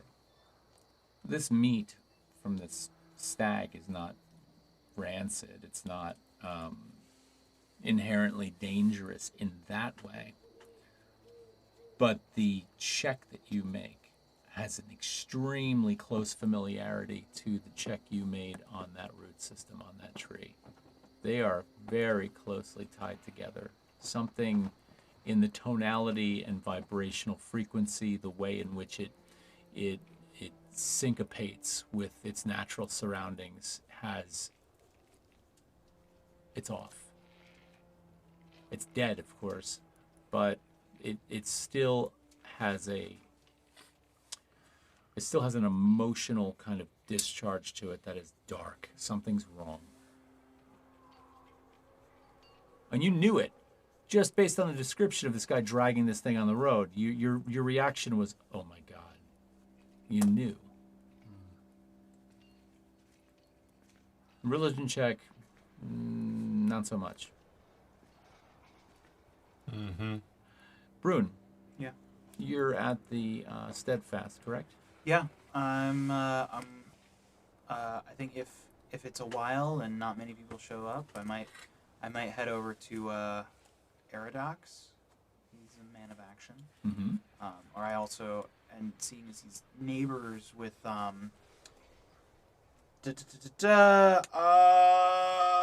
Arabella. That's her name. Good job on the names. Thank you. I wrote it down. Aradoc, and I would at least stop by Arabella's and see if Griffin or Silas returned. And then, if not, I would knock on Aradoc's door and be like, so are we continuing with the search? Okay, so that's a lot of stuff that you packaged in there. I will Yeah. say that as you're leaving the Steadfast to go about these different things, the first thing you notice is that Nakavo and Charlotte and Noof and Wince are all walking into the Steadfast together. Morning looks on their faces, probably looking for a bite to eat. They see you and they give you a eager hello, wondering if there was any further developments from last night. Yeah. I'll just say, what we found, found Lalia, but since then, nothing. I was afraid of that. Will you join us for breakfast? In a moment, yes. I want to stop by Arabella's and see if, by some miracle, Griffin and Silas found their way home. But if I can, I'll join you. We'll save you a chair. Thank you. And they head inside, and you head out into the town, and you head on over to Arabella's. You head on over to the Emin place and knock on the door. And of course, you barely even get your fist out to knock on the door, and the door gets thrown open, and it's Arabella. And she's got tears in her eyes, and she looks at you, and she's like, I don't like the look on your face. I would imagine if you were going to tell me you found him, you'd had it out of your mouth already. I wanted to stop by and ask if they had found their way back here on their own. I haven't seen him. Neither have Where I. are your friends? I don't know. They didn't meet me at the Steadfast, or So maybe they found him. It's Maybe they're possible. with them. well, I can go and check the forge. And see if they're up. I hope they're up. They were. I was going to go ahead to see the mayor and see if he maybe found out anything. I imagine he'd come over if he had, but I got to figure out something. Okay. I'll tell you what, we divide and conquer. I'll Yeah. go see Posh and All right. you find your friends. And Nakavo, Charlotte, Noof, and Wince. They were the people that Baradin and Zmog and I traveled back from the inscription with. They're all getting breakfast. If you want to get a bite to eat. I can't eat right now. Okay. I can't, but thank you. For sure. All right, I'll meet you back here. Very well. I'll go see what I can find out. All right, so you leave her. And then I'm assuming you start heading out to the forge. Yeah. I might very quickly I'm gonna knock on Aradoc's door and let him know that's where I'm going. Okay. And he's right next door. Yeah. So he answers the door. If he wasn't right next door, I wouldn't. Right. But- So you go over, you knock on his door, he answers the door. He's got this huge chunk of fresh bread and he's just shoving one of his tusks through it, and pulling it out, and he's chewing on it at the door, and he's like, all right, we're gonna get some people together and see if we can. Okay. Arabella is heading over to talk to the mayor. Ain't gonna find out much from that old bastard. Yeah. I'm gonna head over to Smoke's Forge and see if they have any updates. All right, you want some bread? No, thank you. I already ate. All right, let me know. I'm gonna organize some town folk, and we'll see what we can do. Okay.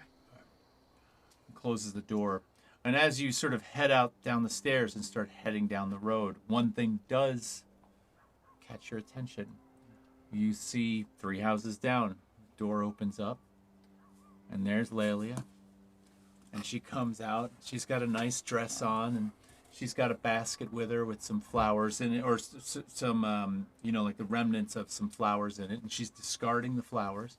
And she looks up at you, and she's like, well, good morning. And she takes her basket, and she heads down the stairs. And I'll approach her. Good morning. How are you feeling? well, fine. How are you? About the same. Just off to pick the flowers for the day. Make the table nice. Makes the house smell good. Excellent. Do you remember any of last night? Last night. Well, I had tea, and, well, I fell asleep, I think, so no. Why? Well, you went to go and pick flowers, and then you were missing for a few hours down by the lake. We found you, myself, and some compatriots, and a few... Last night? That was a long time ago. Are you sure? What? Yeah. I remember you. Yeah, You're the one who convinced me you wanted to take that stone I had. that wasn't me, that was my friend. Oh, right. You had Jada with you. Yes. That's right, I remember. Yeah, it was a few weeks back.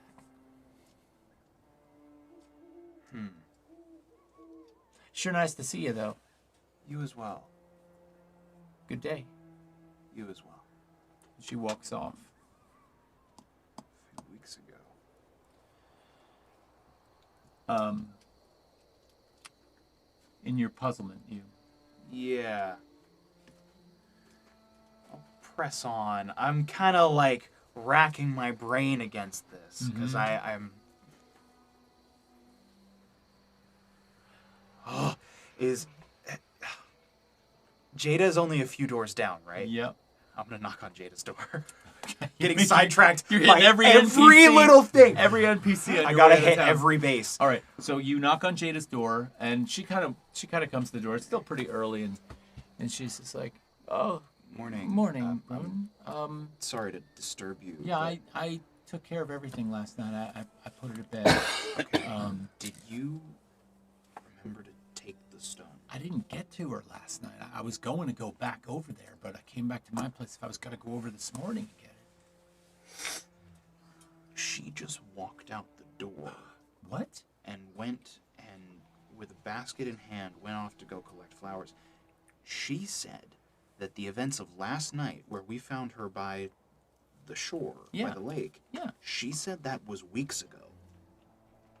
Well, that's odd. Well, the funny thing is last night, just before I put her to bed, I stayed up with her for a while to make sure she was okay, because she had me worried. I didn't want to leave her alone, so I stuck around for, almost 2 hours. But she all of a sudden just, kind of came to. She, snapped out of it. She had been in such a funk. But then she came to, and I thought, oh, look at that. She's just totally normal. So without trying to upset her, I didn't say anything more. I said, well, time for me to get some shut-eye, and I left her alone, and we both went to bed. Okay. Thank you. I'm going to go to Smoke's Forge to check in. If she's out, I'll go get that stone. Thank you. All right. And remember, don't touch it with your bare hands. No, of course. Okay. All right, so you leave. Now I'm going to Smoke's Forge. And it's not long before you are working your way up the road. Now, let me just... What happens with you guys? What are you up to? I'm trying to decide if Brune meets you at the site of the bodies or if you leave them and you're on your way back. Well, we were still conversing with Hartman, right? Yeah, I think we would have just let him Go on his own business. move along. I mean, I think. I don't know if I would serve that up. Well, Hartman would have, said to you guys, he would have been like, well, I got work to do. Gonna be heading back now. But, wish me luck dragging this thing into town. Yeah, be careful with that. I know you're most likely planning on feeding lots of people with that, but do you have any plans for the horns or the pelt? Well, pelt's kind of my thing. So, Right. but you want the antlers, I'll give them to you. Yeah, you Sure. wouldn't mind. They're very inspirational to me. I think Yeah, they're beautiful. I They just are- don't, I I don't, would- I don't use them. maybe I can make a nice rake based on their appearance. Huh? Something for Do what you want some of with the them. farmers to collect some of the old dead grasses and things. Stop by in a couple hours. I'll have them off. And you want the skull too? Me, I love a good skull. I figured you'd like that. Okay, All right, so that's yours. very good. All right, so he leaves, and Okay. you are still there with the two Okay. remains on the side of the road, kind of hidden. You know, what the fuck do we do? I mean, I don't think there's much doubt as to who these two were. I don't know that there's. I mean, this is a mess. I don't know any way of really identifying them, but There's nothing to really identify anymore, I don't it's think. just skeletons. I mean, and mess and Roblo.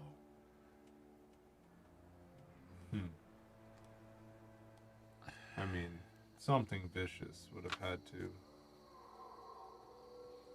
Yes. There's like almost no material left on these things. Not much. Well, there's a bit of sinew here and there, just enough muscle to hold the bones. Muscle. There's just enough muscle to hold the bones together. There's an eyeball in the one socket of the larger form. Yeah, they've been Picked clean. they've been cleaned. I'm not sure. I mean, Maybe I should go grab an oilcloth from my forge and cover these. Like, give them a little respect. Maybe bring them to town. Should we bring them back to my forge? I don't. I mean, or do we just I don't leave think them it's where our they are? responsibility. To We just move leave them where they are and we bring say we people leave back them. to them? I say we leave them. Let the mayor deal with this. I don't know. Well, I mean, if we don't move anything, then I guess we just found it. I agree. Let's go see who we can find. I don't want to tell the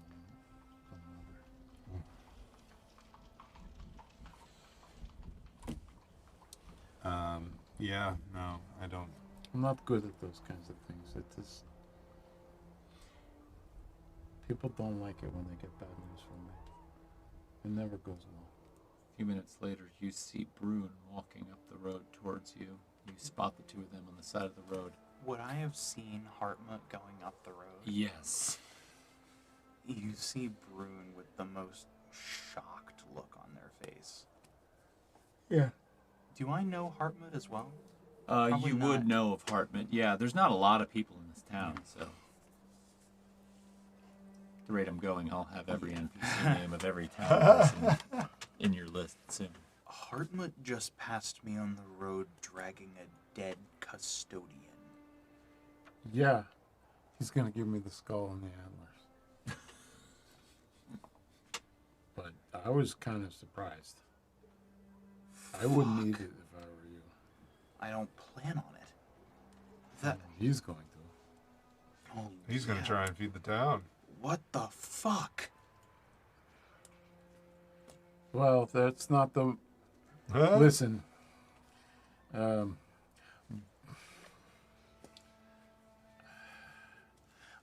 I'm never so good at this. Well, That's not the weirdest fucking thing that we ran into today. Okay, Please enlighten me. Well, feast your eyes on this What fucking the nastiness. Fuck! We just walked up on this shit, and it is, dare I say, disgusting. I mean, You don't have to dare. That's what it is. Is this? We can't It's tell. what you I mean, assume. We're I assuming mean- it's the same thing. I mean, their sizes are roughly the same as Silas and Father. Could I move over to them? Is there... Could I make a medicine check to try and identify, like, cause of death, or see if there are any, Yeah, absolutely. like, identifiers? Yep, absolutely. Could I trouble one of you for guidance? Oh, yeah. The I boom. like how you have to now ask them. They forget all the time. Hey, we're new to this. Yeah. Give me some, Please. cut me some like. Oh, fuck me. Now it's gonna go around to the whole table. Hey. So is... Your dad just dropped the die, and it landed on a 1. So Just for shits Ah, and giggles. uh-oh. I'm gonna put It's that It's one over. Back it's in over. there. It's done. It's an 8. An 8. Welcome to the club. There's a lot of mutilation here. It's hard to make out anything other than, you've got an adult and what appears to be a child. That's pretty easy to get. There are some areas where the bones seem to be gnawed. But cause of death, as if I know... general obliteration of the body. would Yeah. cause of death. I mean, probably on an 8, you might not give this to me, but the tooth marks on the bones from being gnawed. Does it look like predator predator marks, Or what? A vegetarian who just was hungry? Like, well, because my thought, because Was it Brune a is- slime? Brune that is maybe just thinking, dissolved like, it? she's like, well, if Hartmut killed one of the custodians, maybe the custodians or a similar creature that we have not yet seen did this in retaliation. We heard something last night. Did you Oh, that's right. where were you last night? Out of town. So you oh yeah, all right. Well, Did I hear it last night? no, you wouldn't have heard it. Okay. look. I didn't look, hear anything. Look.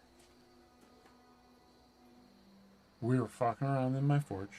I tried Oh, yeah. superheating the stones. I tried reflecting light through them. I tried smashing them.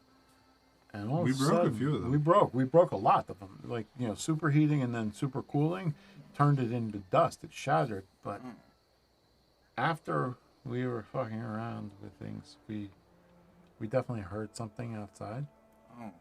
It was not natural. But after all that fucking around and hearing the noise, there was no more perceivable magical effects from these rocks anymore. I spoke with both Jada and Lalia before coming here.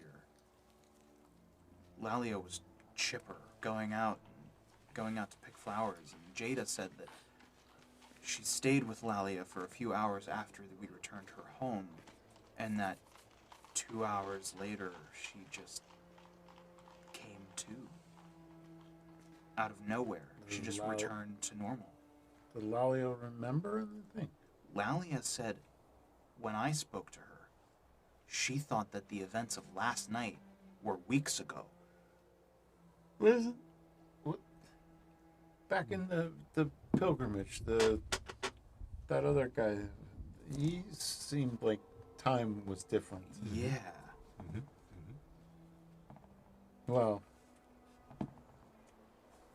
I mean, I don't know. Maybe there's some kind of connection with one of the guardians being killed, and these two poor bastards. It all seems a little bit odd that the stone stopped working, the guardian died, and death occurred in the same night I think after the tree fell. so there is an eye left in the Larger corpse. is the color of the eye identifiable? Jeez. You can recognize it as being Griffin's eye.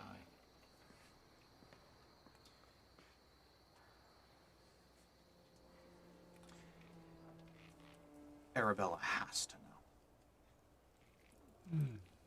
know. Maybe none of us are the ones that we should tell her. And then you hear it softly across the morning wind on the breeze as you ponder the fate of these two bodies. You hear song, voices, almost like a chorus of angels singing off in the distance. At first, sporadic. It's like you almost think it's a bird. And then it grows a little louder. The voices in unison, singing, sometimes high, sometimes low. You turn and look in the direction that Hartman came from, the south. And there on the road, off in the distance, around the bend, all the way across the valley, emerging from the woods, you see them. People. First, a handful, dozens, then a mass of them. It's the Inscription pilgrimage. And they're marching up the road and singing at the top of their lungs as if nothing ever happened. And that's where we're going to close tonight. Fuck!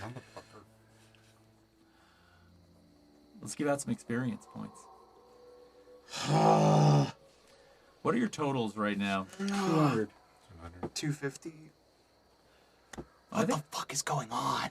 I thought tonight was well done. There were no adversaries to fight, but I think it's about time that we elevate you to level 2. So I'm going to say 100 for each of you, which will put you at 350, and 300, and 300. So I believe 300 is the level for 2, correct? Uh-huh. Yeah. Fun. Here we go. Pow.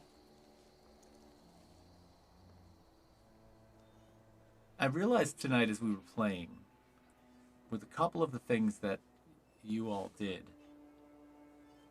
Firstly, the experimentation. As a matter of fact, you take 150. Your experimentation and rolls tonight were exemplary with the crystals. They do? I'm going to give it to Eric for Smog's work with the crystals. Don't worry, Barradin, you'll get your due. You know, my dice rolls were fucking dog shit tonight.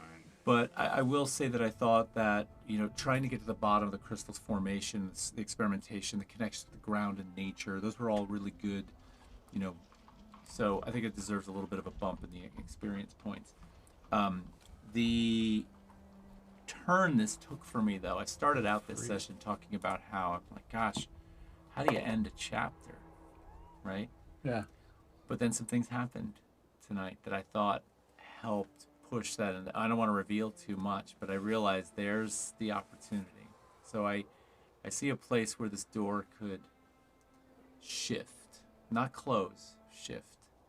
So I'm excited about that for next week. So what I want you all to do is come to the table next week with everything you'll need to know how this character functions in level 2. So, know what changes for you. Okay? At the beginning of, probably not much with some of them, maybe to some degree with others. But I would like to start off next session talking about how level 2 will affect our characters and what we've gained. So we'll begin there. And for those of you that are watching and have stuck with us for the whole thing, I really appreciate you and you being here. So thank you for that. If you haven't yet liked and subscribed to our channel, please do so below. And we look forward to seeing you next Tuesday night at 6:30. Please tell a friend to come along for the long rest and to catch up and join us on this journey. This was a good time tonight. I thought we did some good storytelling. Yeah. So Everybody, thanks for joining us. Don't forget to like and subscribe. We will catch you next week. Thanks again. We love you all. Take care.